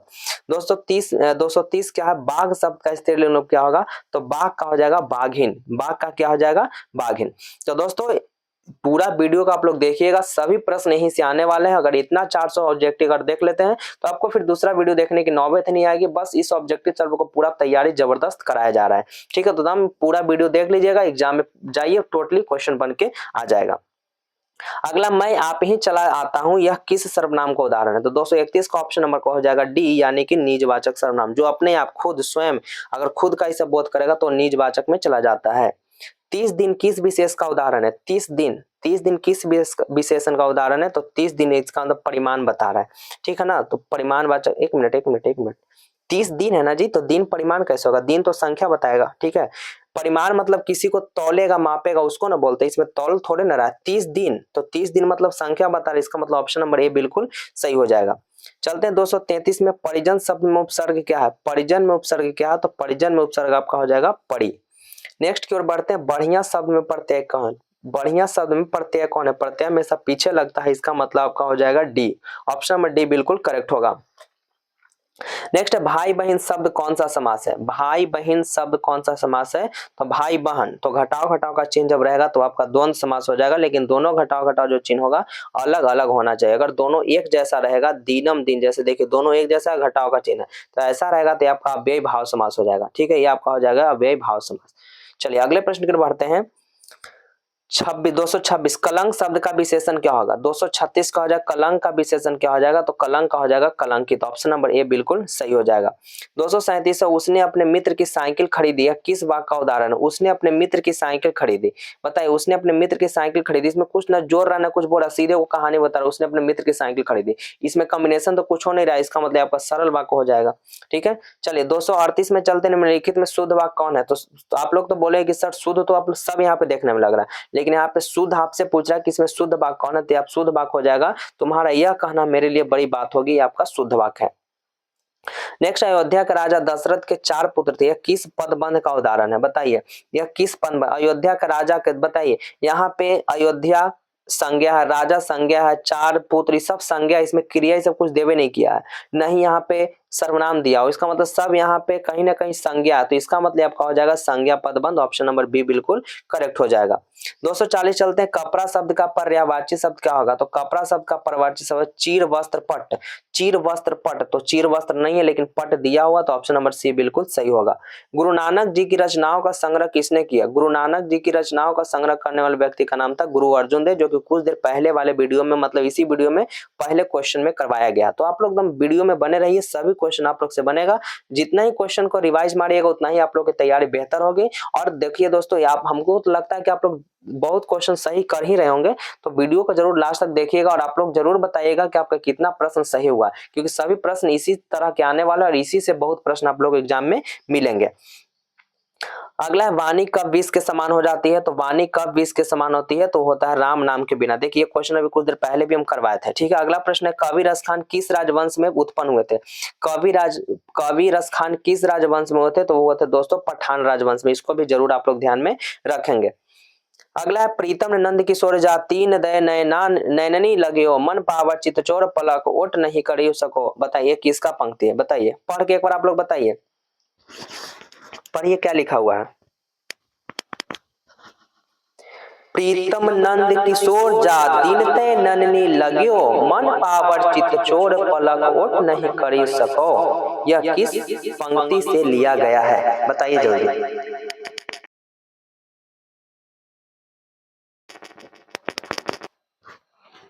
तो 244 का ऑप्शन नंबर क्या होना चाहिए? 244 का ऑप्शन नंबर हो जाएगा सी, यानी कि प्रेम अयनी श्री राधिका। इसका ऑप्शन नंबर बिल्कुल सी आपका करेक्ट हो जाएगा। चलते हैं अगले प्रश्न की ओर। 245 घनानंद रचित अत्यंत प्रसिद्ध क्या है? 245 का करेक्ट आंसर ऑप्शन क्या हो जाएगा? तो 245 का ऑप्शन नंबर हो जाएगा डी, यानी कि नाटक। क्या हो जाएगा दोस्त? नाटक। अगला प्रश्न 246 विरह लीला किसकी रचना है? विरह लीला किसकी रचना है? तो वो जो लीला है वो घनानंद की रचना है। अगला प्रश्न है बद्री नारायण चौधरी प्रेमघन की रचनाएं किस नाम से संग्रहित है? तो बद्री नारायण चौधरी प्रेमघन की रचना किस नाम से संग्रहित है? तो 247 का ऑप्शन नंबर आपका होना चाहिए बी, यानी कि प्रेमघन। देखिए कुछ देर पहले भी एक क्वेश्चन आया था, तो हम जानबूझ के क्वेश्चन को रिपीट करवाएं ताकि आप लोग को अगर वो वीडियो कुछ देर पहले अगर नहीं याद हुआ होगा तो क्या अब आप लोग जवाब सही देते हैं कि नहीं, तो इस वजह से इस क्वेश्चन को यहाँ पे लाए थे। ठीक है, बहुत सारे क्वेश्चन हम लाएंगे, आप लोग को बताना पड़ेगा। ठीक है, युगवाणी किसकी काव्य कृति है? युगवाणी 248, तो 248 का ऑप्शन नंबर हो जाएगा सी, यानी कि अज्ञेय जी की। ठीक है, किसकी है जी? अज्ञेय जी की। अगला है सुमित्रा नंदन पंत को मानव सौंदर्य ने किस ओर आकृष्ट किया है? तो 249 का ऑप्शन नंबर आपका हो जाएगा डी, यानी कि समाजोन्मुखता की ओर, यानी समाज की ओर। ठीक है ना, 200 एक मिनट गलत क्या है? सुमित्रा नंदन पंत ने मानव सौंदर्य, हाँ तो मानव सौंदर्य जो हो जाएगा आपका ऑप्शन नंबर डी हो जाएगा समाजोन्मुखता की ओर। चलिए अगला प्रश्न सिंहासन खाली करो जनता आती है किस कविता की पंक्ति है? बताइए जल्दी बताइए। सिंहासन खाली करो कि जनता आती है किस कविता की पंक्ति है? तो 250 का ऑप्शन नंबर आपका हो जाएगा ए, यानी कि जनतंत्र का जन। ठीक है, ऑप्शन नंबर आप ए बिल्कुल सही है। अगला सचिदानंद हीरानंद वात्स्यायन अज्ञेय के पिता का नाम क्या था? बताइए, क्या गजब का क्वेश्चन है। सचिदानंद हीरानंद वात्स्यायन अज्ञेय के पिता का नाम क्या था? तो उनके पिता का नाम था डॉक्टर ई शास्त्री। ठीक है, चलिए अगले प्रश्न की ओर बढ़ते हैं। धूप बरसी पर अंतरिक्ष से नहीं फटी, धूप बरसी पर अंतरिक्ष से नहीं फटी, कौन सा चैप्टर है? बहुत तहलका मचाया था बाबू। धूप बरसी पर अंतरिक्ष से न फटी, अच्छा क्या लिखा? कुआं से, आसमान से, मिट्टी से, बादलों से। ठीक है, हाँ तो धूप बरसी पर अंतरिक्ष से नहीं फटी, तो कहां से फटा हुआ है? था मिट्टी से। ठीक है ना, जब वहां पे क्या बोलते हैं, जब हिरोशिमा पर जो बम गिराया गया था, है ना। चलिए नेक्स्ट है चक्रव्यूह किसकी रचना है? चक्रव्यूह किसकी रचना है? तो दोस्तों आपका हो जाएगा सुमित्रा नंदन पंत की, ऑप्शन नंबर डी बिल्कुल सही है। चलते हैं कवित्रीय नामिका के पिता का नाम क्या था? कवित्रीय नामिका के पिता का नाम क्या था? तो उनके पिताजी का नाम था सचिदानंद किशोर, ऑप्शन नंबर सी बिल्कुल सही हो जाएगा। अगले प्रश्न की बढ़ते हैं। घरे सर लुढ़कता हुआ घ किस पंक्ति की कवि है? तो ये हो जाएगा दोस्त अक्षर ज्ञान, यानी कि ऑप्शन नंबर बी बिल्कुल सही होगा। 256 है लौट कर आऊंगा फिर शीर्षक कविता का अनुवादक कौन है? लौट कर आऊंगा फिर कविता का अनुवादक है जिनका नाम था प्रयाग शुक्ल। ठीक है ना, प्रयाग शुक्ल जो था उस कविता को अनुवाद किए थे। अगला है रेनर मारिया रिल्के की काव्य शैली कैसी है? तो वो है दोस्तों प्रतीकात्मक। ठीक है ना, प्रतीकात्मक। अगले प्रश्न की ओर बढ़ेंगे। कवि रेनर मारिया रिल्के किनके चरणों में छाले पड़ जाने की बात करते हैं? तो 258 का हो जाएगा ऑप्शन नंबर सी। ठीक है ना, पशु के एक मिनट गलत है क्या? चलिए 258 का ऑप्शन नंबर आपका हो जाएगा बी, यानी कि प्रभु। सी नहीं होगा, ऑप्शन नंबर बी हो जाएगा कि कवि रेनर मारिया रिल्के किनके चरणों में छाले पड़ जाने की बात करते हैं? तो वो करते हैं प्रभु के। ठीक है, अगला प्रश्न है मेरे बिना तुम प्रभु शीर्षक कविता किस भाव की है? मेरे बिना तुम प्रभु शीर्षक कविता जो किस भाव के, वो है भक्ति भाव की। ठीक है, चलते हैं 260 सदियों की ठंडी बुझी राख सुख बुगा उठी मिट्टी सोने का ताज पहन इठलाती है, यह किसकी रचना है? तो वो दोस्तों रचना है दिनकर जी की। ठीक है, अगले प्रश्न की बढ़ते हैं। जो पर के अधीन हो, मतलब जो दूसरे का अधीन हो उसको क्या कहते हैं? अच्छा दूसरे को अधीन तो यहाँ पे हम खुद ही बोल दिए। ठीक है ना, जो पर के अधीन हो तो उसको बोलते हैं पराधीन बोलेंगे कि स्वाधीन बोलेंगे कि निर्बल बोलेंगे, बताइए।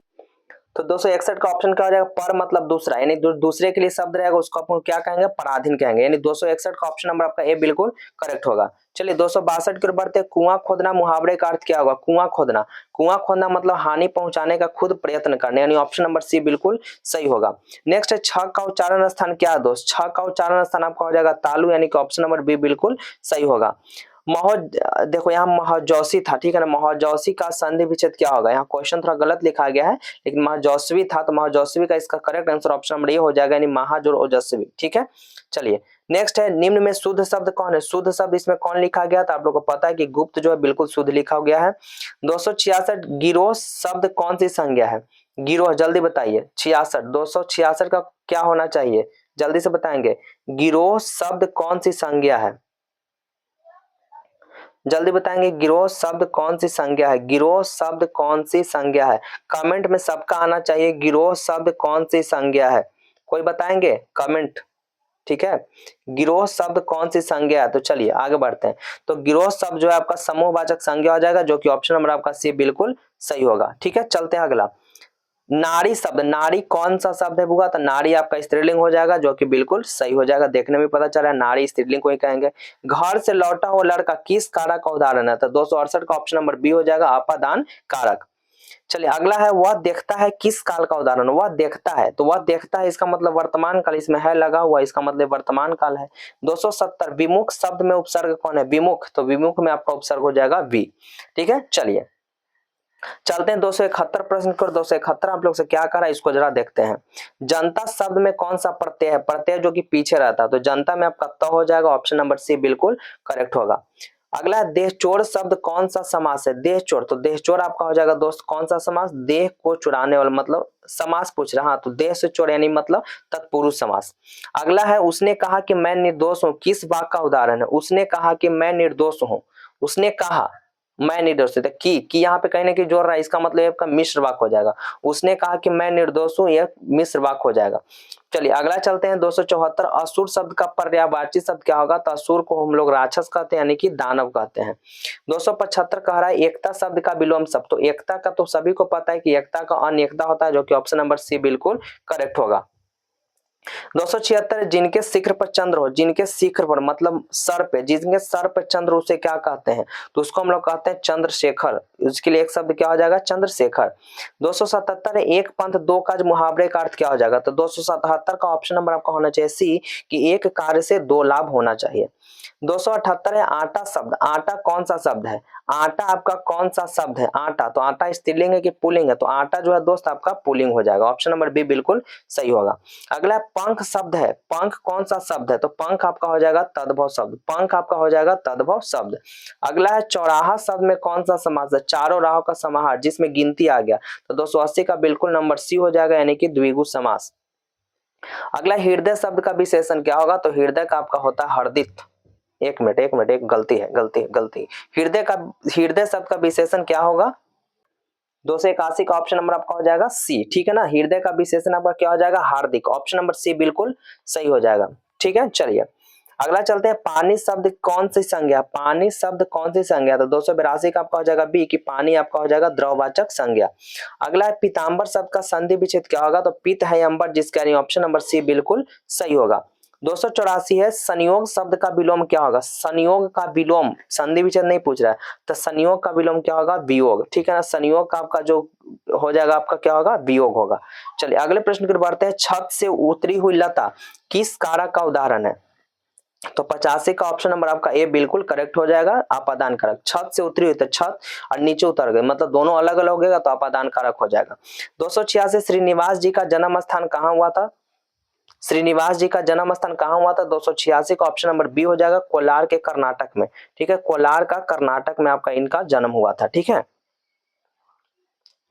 चलते हैं 287। लड़का अगर कुछ उद्यम करता है तो उसे मना करने का मुझे हक नहीं है, बताइए ये बात किसने बोले थे, तो बोलने वाले जो व्यक्ति थे उनका नाम था, व्यक्ति नहीं थे, एक लड़की थी यानी औरत थी, जिनका नाम था नजम्मा, यानी कि मंगम्मा की बहू थी। अगले प्रश्न की ओर बढ़ेंगे। तुरई के फूल की तरह खिलखिलाकर हंसते लोग सहसा मुरझा गए, यह पंक्ति किस कहानी से लिया गया, तो वो लिया गया ढहते विश्वास, जिसमें लक्ष्मी का कहानी इसमें मिलेगा। अगला बारी बारी से गांव के लड़के किसकी निगरानी कर रहे थे, तो वो कर रहे थे बांध की, जो बांध का नाम था दलई बांध, ऑप्शन नंबर ए बिल्कुल सही होगा। 290 है मंगू की मां अस्पताल के लिए किसकी उपमा देती है, बताइए क्वेश्चन इसी वीडियो में आया है, तो ये आपका हो जाएगा दोस्त गौशाला, ऑप्शन नंबर बी बिल्कुल सही होगा। अगला ईश्वर पेटलीकर कहाँ के लोकप्रिय कथाकार है, ईश्वर पेटलीकर तो दोस्त आपका गुजरात के, ऑप्शन नंबर सी बिल्कुल सही हो जाएगा। अगला चलते हैं, धरती कब तक घूमेगी कैसी कहानी है। धरती कब तक घूमेगी कैसी कहानी है, तो हो जाएगा सामाजिक कहानी। ऑप्शन नंबर डी बिल्कुल सही है। अगले दिन सीता ने क्या किया, अरे भाई अगले दिन सीता क्या कर दी, घर छोड़ देती है बेचारी, है ना। चलिए, पपाती बेहोश क्यों पड़ी थी, पपाती बेहोश पड़ी थी तेज बुखार के कारण। ऑप्शन नंबर सी बिल्कुल सही हो जाएगा। अगला, मंगू कब से पागल है, 295 का क्या हो जाएगा, मंगू कब से पागल है, तो मंगू बेचारी जन्म से ही पागल है। अगले प्रश्न की ओर बढ़ेंगे, पागलों के अस्पताल में उपद्रवी मरीजों को कैसे देखा जाता है, तो वो देखा जाता है दोस्त, ऑप्शन नंबर नीचे है, कमरे में बंद रख क्या है, ऑप्शन क्या क्या दिया हुआ है, पागलों के अस्पताल में उपद्रवी मरीजों को कैसे रखा जाता है, बांधकर कि स्वतंत्र की कमरे में बंद करके ऊंचे स्थान पर, तो आपका ऑप्शन नंबर सी बिल्कुल सही हो जाएगा, कमरे में बंद रख के। मंगू को अस्पताल में भर्ती करने के लिए मां ने पुत्र को किसका ऑर्डर प्राप्त किया, बताइए 297 का क्या हो जाएगा, तो इसका ऑप्शन नंबर हो जाएगा सी यानी कि मजिस्ट्रेट का। ठीक है, चलिए, लक्ष्मी अपने दोनों लड़की और बेटे को सुलाकर कहाँ गई थी, बताइए दोस्तों, गई थी गुहाल में, यानी बकरी सब खोलने के लिए, है ना। चलिए, अगला है, अरे अपनी अमीरी दिखाने के लिए रसमलाई भेजी है क्या, यह किसने कहा है, बताइए, ये कहने वाले थी बिज्जू की पत्नी पुष्मा। अरे एक मिनट एक मिनट एक मिनट एक मिनट, तो 299 का क्या हो जाएगा, ऑप्शन नंबर सी बिल्कुल सही है, बिज्जू की पत्नी पुष्पा। चलिए, अगले प्रश्न की ओर बढ़ेंगे, वल्ली अम्माल ने कहाँ के डॉक्टर से पंपाती को लेकर मदुरै जाने को कहा, बताइए 300 का क्या हो जाएगा, तो 300 का ऑप्शन नंबर बी हो जाएगा, गांव के डॉक्टर बोला था कि जाइए इसको मदुरै लेके। तो दोस्तों एक बार जरूर बताइएगा कि 201 से लेकर के 300 के बीच में आप लोग के कितने प्रश्न सही हुए हैं, कमेंट बॉक्स में कमेंट करके जरूर बताइएगा। और आप लोग वीडियो में लास्ट तक जरूर बने रहिए, क्योंकि सभी प्रश्न इसी से आने वाले हैं। तो दोस्तों अगर वीडियो को लाइक नहीं किया तो वीडियो को जरूर लाइक कर दीजिएगा, और हो सके तो दोस्तों के पास शेयर जरूर कर दीजिएगा, क्योंकि अब हम चलेंगे 301 से लेकर के 400 के बीच में, ठीक है, जो कि 400 आपका लास्ट प्रश्न रहेगा। तो हम लोग 301 से शुरू करते हैं, तो चलिए आगे बढ़ते हैं। तो चलिए 301वां प्रश्न क्या कहता है, यहाँ पे देखेंगे। 301 प्रश्न आपसे शुरू हुआ, जरूर आप लोग यहाँ से भी 301 से लेकर के 400 के बीच में कितना प्रश्न आप लोग को सही हुए जरूर कमेंट करके मतलब बताइएगा। तो 301 क्वेश्चन आप लोग से क्या कह रहा है, ध्यान से पढ़िए। निम्न में शुद्ध शब्द कौन है, इसमें शुद्ध शब्द कौन है, तो इसमें शुद्ध शब्द कौन लिखा गया है, जल्दी से बताइएगा। तो इसको हम लोग छोड़ते हैं, क्योंकि ये कमेंट करके जरूर बताइए कि इसमें शुद्ध कौन लिखा गया है। सीबी हिंदू मधुर सौहार्द, इसमें हमको बहुत सारा चीज शुद्ध लग रहा है, लेकिन आप लोग से देखते हैं कि आप लोग कौन सा इसको वर्ड को शुद्ध बताते हैं। ठीक है, चलिए आगे बढ़ते। विवाह शब्द कौन सा, विवाह शब्द कौन सा हो जाएगा, तो दोस्त आपका हो जाएगा विवाह, जो आपका पुल्लिंग हो जाएगा। अगले प्रश्न की ओर बढ़ेंगे, मैं पढ़ रहा हूँ किस काल का उदाहरण है, तो मैं पढ़ रहा हूँ ये आपका वर्तमान काल का उदाहरण है। अगला, लंबोदर शब्द कौन सा समास है, लंबोदर शब्द कौन सा समास है, तो लंबोदर आपका हो जाएगा बहुब्रीहि समास, जितने भगवान का नाम होते हैं वो सब बहुब्रीहि समास में आते हैं। अगला हो जाएगा महिला का पर्यायवाची शब्द, तो महिला का पर्यायवाची शब्द का हो जाएगा नारी, क्योंकि महिला को हम लोग नारी भी कहते हैं, विलोम नहीं पूछ रहा है, महिला का पर्यायवाची शब्द पूछ रहा है। ठीक है, एरी शब्द का विलोम शब्द क्या होगा, तो एरी का आपका चोटी हो जाएगा, जो कि ऑप्शन नंबर सी बिल्कुल सही है। अक्कल पर पत्थर पड़ना का मुहावरा क्या होगा दोस्तों, अक्कल पर पत्थर पड़ना का मतलब बुद्धि भ्रष्ट होना, ऑप्शन नंबर डी बिल्कुल सही हो जाएगा। अगला है लिखावट शब्द, लिखावट कौन सा शब्द है, तो 308 का ऑप्शन नंबर ए हो जाएगा स्त्रीलिंग, लिखावट आपका हो जाएगा स्त्रीलिंग। श्रीमान शब्द का स्त्रीलिंग रूप क्या होगा, तो श्रीमान का हो जाएगा आपका श्रीमती, इसका स्त्रीलिंग बनेगा श्रीमान का श्रीमती, जो कि इसी वीडियो में आपका क्वेश्चन एक और मिला होगा यही वाला। ठीक है, चलिए अगला है शुद्ध शब्द निम्न में कौन है, निम्न में से शुद्ध शब्द कौन लिखा गया, तो इसमें से शुद्ध जो है आपका तत्कालिक लिखा गया। ठीक है, तत्कालिक आपका बिल्कुल शुद्ध लिखा हुआ है। अगला है दिनकर जी कवि के साथ, दिनकर जी कवि के साथ आलोचक भी थे कि क्या थे, 311 का क्या हो जाएगा, एक गद्यकार, एक मिनट, गद्यकार मतलब अच्छा गद्य लिखते थे ना, हाँ ऑप्शन नंबर आपका हो जाएगा बी, यहाँ लिखना थोड़ा गलत हो गया, लिखे वाला तरीका, गद्यकार थे यानी कि गद्य लिखते थे। ठीक है ना, कैसे गद्य खंड काप खंड, तो ऑप्शन नंबर बी बिल्कुल सही होगा। अगला, उगते हुए सूर्य का देश किसे कहा जाता है, उगते हुए सूर्य का देश किसे कहते हैं दोस्तों, उगते हुए सूर्य का देश जापान को कहते हैं। नेक्स्ट है, एक वृक्ष की हत्या शीर्षक कविता में वृक्ष की सूखी डाली किसकी तरह थी, तो वृक्ष की सूखी डाली जो थी वो राइफल की तरह थी, ऑप्शन नंबर बी बिल्कुल सही होगा। नेक्स्ट है, कवित्री अनामिका के अनुसार चौखट में क्या नहीं अटता है, तो 314 का ऑप्शन नंबर हो जाएगा चौखट में क्या नहीं अटता है, तो ऑप्शन नंबर हो जाएगा क्या क्वेश्चन क्या है, कवित्री के अनुसार चौखट में क्या नहीं अटता है, तो इसका करेक्ट आंसर ऑप्शन नंबर हो जाएगा बी यानी कि क, ऑप्शन नंबर बी बिल्कुल सही हो जाएगा। अगला है, कौन सा महीना माँ के लिए आराध्य देव बन गया था, आराध्य देव कौन बन गया था दोस्त, अगहन महीना, है ना, अगहन महीना। अगला है, पपाती किस पर लेटे हुई थी, बताइएगा पपाती किस पर लेटे हुई थी, तो वो दोस्त लेटी हुई थी स्ट्रेचर पर। ठीक है, चलते हैं अगले प्रश्न की ओर। धरती कब तक घूमेगी शीर्षक कहानी में किसे महसूस होने लगा कि आकाश अनंत नहीं है, बताइए क्या इसका आंसर हो जाएगा, तो ये किसको ऐसा लगता था, इसको लगता था वो सीता को। ठीक है ना, सीता को ऐसा लगता था। अगला, है सीता के कितने लड़के थे, बताएंगे। सीता के कितने लड़के थे, तो वो थे 3 लड़के। तो आप लोग कमेंट में जरूर बताइएगा कि तीनों लड़का का नाम क्या था, और तीनों लड़का के साथ साथ में तीनों की पत्नी का नाम भी क्या था, जरूर बताइएगा।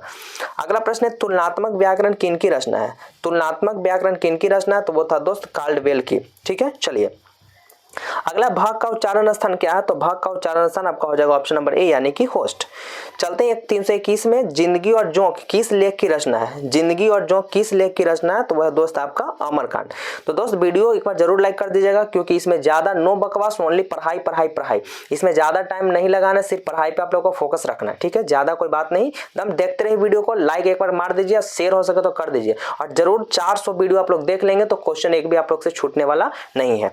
चलते हैं 322 में, और बहादुर को लेकर कौन आया था, बताइए। बहादुर को लेकर कौन आया था, लेखक के साले साहब। ठीक है, लेखक के साला साहब। अगला है लेखक रामविलास शर्मा के गांव का नाम क्या था, तो लेखक रामविलास शर्मा का गांव का नाम था ऊंचका गांव सैनी। ठीक है ना, तो एक ऊंचका गांव सानी, उच्च गांव न था, जो ऊंचका गांव थोड़े था, उच्च गांव था।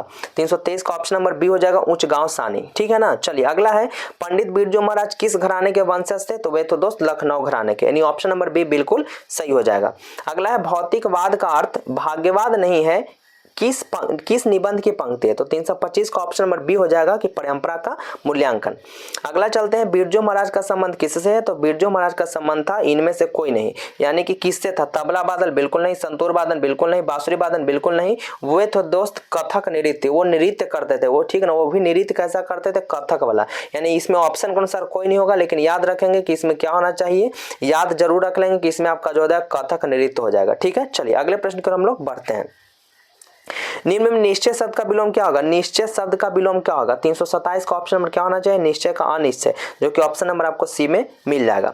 अगले प्रश्न की ओर बढ़ेंगे, वास्तविक शब्द में प्रत्यय कौन है। वास्तविक शब्द में प्रत्यय कौन है, तो वास्तविक को जब देखेंगे तो वास्तविक वीक इक इक, यानी 28 का ऑप्शन नंबर आपका डी हो जाएगा, इक प्रत्यय है। 329 में चलेंगे, रुचि शब्द का विशेषण क्या होगा, तो रुचि का विशेषण हो जाएगा आपका रुचिकर। ठीक है, ऑप्शन नंबर आपका सी ए, ऑप्शन नंबर ए बिल्कुल सही होगा। 330 है महाशय शब्द का स्त्रीलिंग रूप क्या होगा, तो महाशय का स्त्रीलिंग हो जाएगा महास्या। ठीक है, ऑप्शन नंबर बी बिल्कुल सही है। दुर्गंध शब्द का संधि विच्छेद क्या होगा, दुर्गंध का संधि विच्छेद क्या हो जाएगा दोस्तों, हो जाएगा दुह दुर्गंध, यानी कि ऑप्शन नंबर डी बिल्कुल करेक्ट हो जाएगा। अगला है अंग का उच्चारण स्थान क्या है, 332, तो अंग का उच्चारण स्थान क्या हो जाएगा, वो हो जाएगा आपका कंठ। चलते हैं लोहा शब्द का, लोहा कौन सा शब्द है, लोहा आपका कौन सा शब्द है दोस्त, तो लोहा आपका हो जाएगा पुल्लिंग, यानी ऑप्शन नंबर बी बिल्कुल सही है। कलम शब्द कौन सी संज्ञा, बताइए। कलम के बारे में पूछ रहा है, कलम कौन सी संज्ञा है, किसको नहीं पता होगा कि कलम जातिवाचक संज्ञा, लाल कलम, हरी कलम, अगर ऐसा बोलेगा तो व्यक्तिवाचक, लेकिन ऐसा नहीं बोला है तो जातिवाचक हो जाएगा। अगला है नाच न जाने अंगना टेर, क्या बात है जी, नाच ना आगे अंगना टेर लोकोक्ति का क्या अर्थ है, तो इस लोकोक्ति का अर्थ हो जाए कि काम नहीं जानेगा और 10 को बहाना करेगा, तो ऑप्शन नंबर सी बिल्कुल सही हो जाएगा। नेक्स्ट है गुण शब्द का विलोम क्या होगा, तो गुण का अवगुण हो जाएगा, यानी गुण का दोष हो जाएगा, अवगुण नहीं तो गुण का दोष दिया हुआ, तो दोष को करेक्ट करेंगे। प्रत्येक शब्द का संधि, प्रत्येक शब्द कौन सा समास है, प्रत्येक कौन सा समास है, दे हो जाएगा दोस्त प्रति एक, यानी कि प्रति प्रत्येक में एक, यानी कि अव्ययी भाव समास। अगला है राम खाता होगा कौन सा काल है, राम खाता होगा कौन सा काल है, तो दोस्त हो जाएगा संदिग्ध वर्तमान काल, ऑप्शन नंबर बी बिल्कुल सही है। सभा शब्द कौन सी संज्ञा है, सभा शब्द कौन सी संज्ञा, तो सभा आपका हो जाएगा समूहवाचक संज्ञा। नेक्स्ट है आग कौन सा शब्द है, आग कौन सा शब्द है, तो 340 का हो जाएगा बी, आग आपका तत्सम शब्द है, वही अग्नि रहता तो सॉरी, आग जो है आपका तद्भव शब्द है, आग आपका तद्भव है, लेकिन वही अगर अग्नि कह देता तो अग्नि आपका हो जाता तत्सम शब्द। ठीक है, चलिए आगे बढ़ते हैं, अगले प्रश्न की ओर बढ़ते हैं। अगला प्रश्न क्या कह रहा है देखते हैं। क्वेश्चन है मंगम्मा मिठाई किसके लिए ले जा रही थी, वाह क्या बात है जी, मंगम्मा मिठाई किसके लिए ले जा रही थी, वो अपने पोते के लिए ले जा रही थी, पोता को दादी वैसे भी मान करती है, तो पोता के लिए ले जा रही थी। अगला ढाते विश्वास कहानी में किस राज्य को बाढ़ एवं सूखा से प्रभावित दिखाया गया है, तो 342 का ऑप्शन नंबर ए हो जाएगा उड़ीसा। अगला क्वेश्चन है पहले दिन पंपाति को क्या था, बताइए पहले दिन पंपाति को क्या था, तो पहले दिन पंपाति को आ गया था बुखार। अगला ढाते विश्वास कहानी में स्कूल कहाँ है दोस्त, जल्दी से बताइए, तो स्कूल जो वो टीले के नीचे है। अगले प्रश्न की ओर बढ़ेंगे, सीता के बेटों ने सीता को कितने रुपए महामारी खर्च देने का निर्णय लिया, तो 345 का ऑप्शन नंबर बी बिल्कुल सही हो जाएगा कि 50-50 रुपया तीनों बेटा महीने में देने के लिए बोला था। नेक्स्ट अच्छे लड़के परिश्रमी होते हैं कौन सा वाक्य का उदाहरण है, तो 346 का ऑप्शन नंबर बी हो जाएगा सरल वाक्य। अगला क्वेश्चन चलते हैं, संतु मछली लेकर क्यों भागा था, तो संतु मछली लेकर भागा था कुएं में डालने के लिए।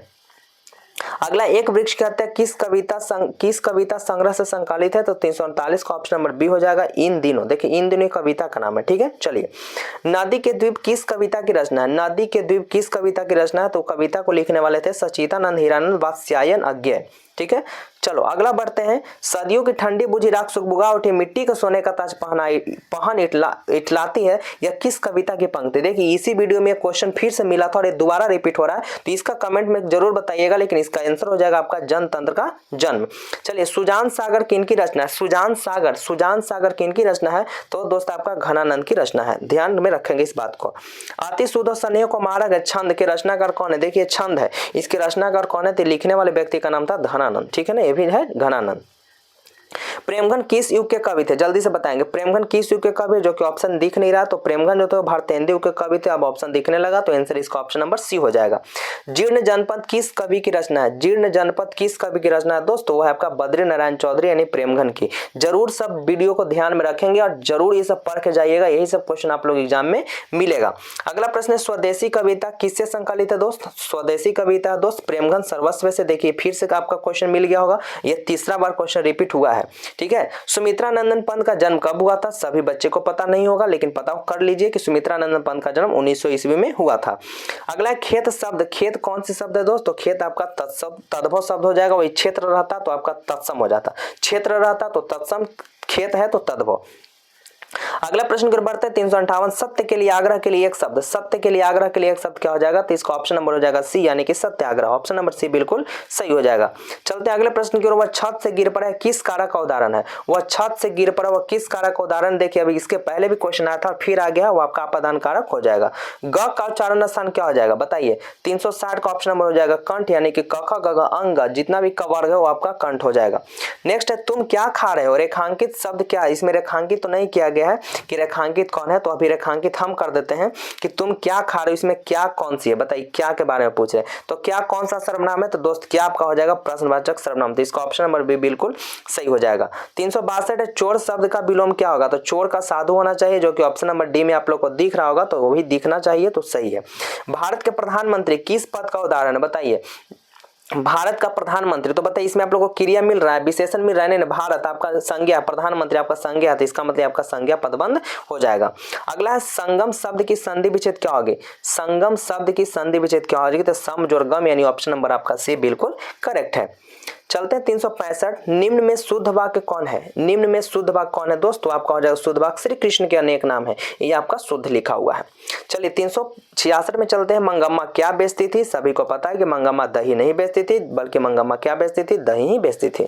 366 का ऑप्शन नंबर सी बिल्कुल सही हो जाएगा। अगला है मंगम्मा कहाँ की रहने वाली थी, क्या बात है, गजब का क्वेश्चन, ये सब आप लोग छोड़ेंगे जी कभी।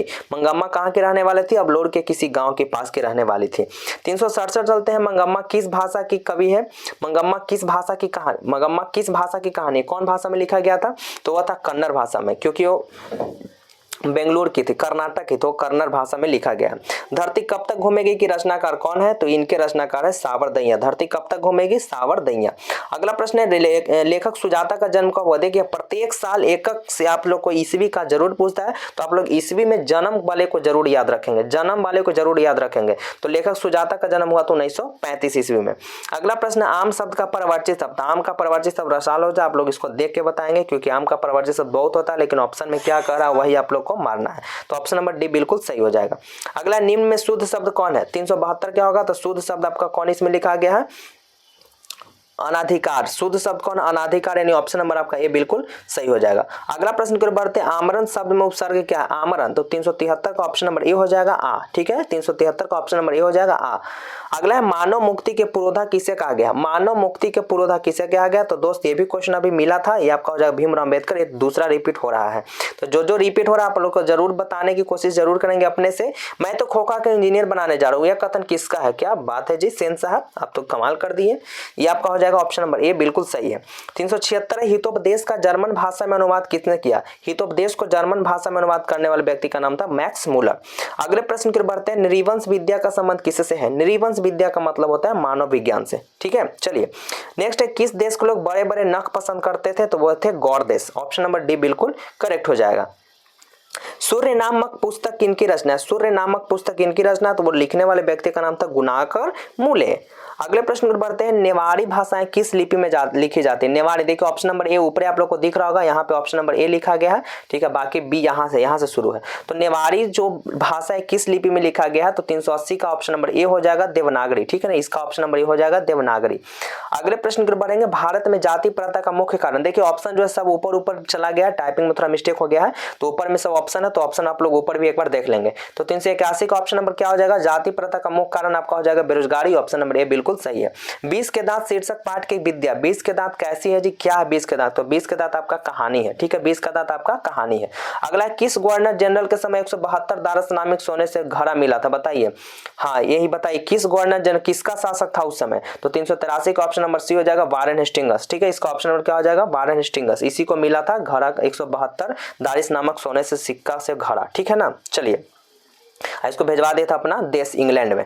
अगला है, पुराने का मोह सब समय वांछनीय ही नहीं होता, यह किस पंक्ति से लिया गया? तो 384 का ऑप्शन नंबर ए हो जाएगा, यानी कि नाखून।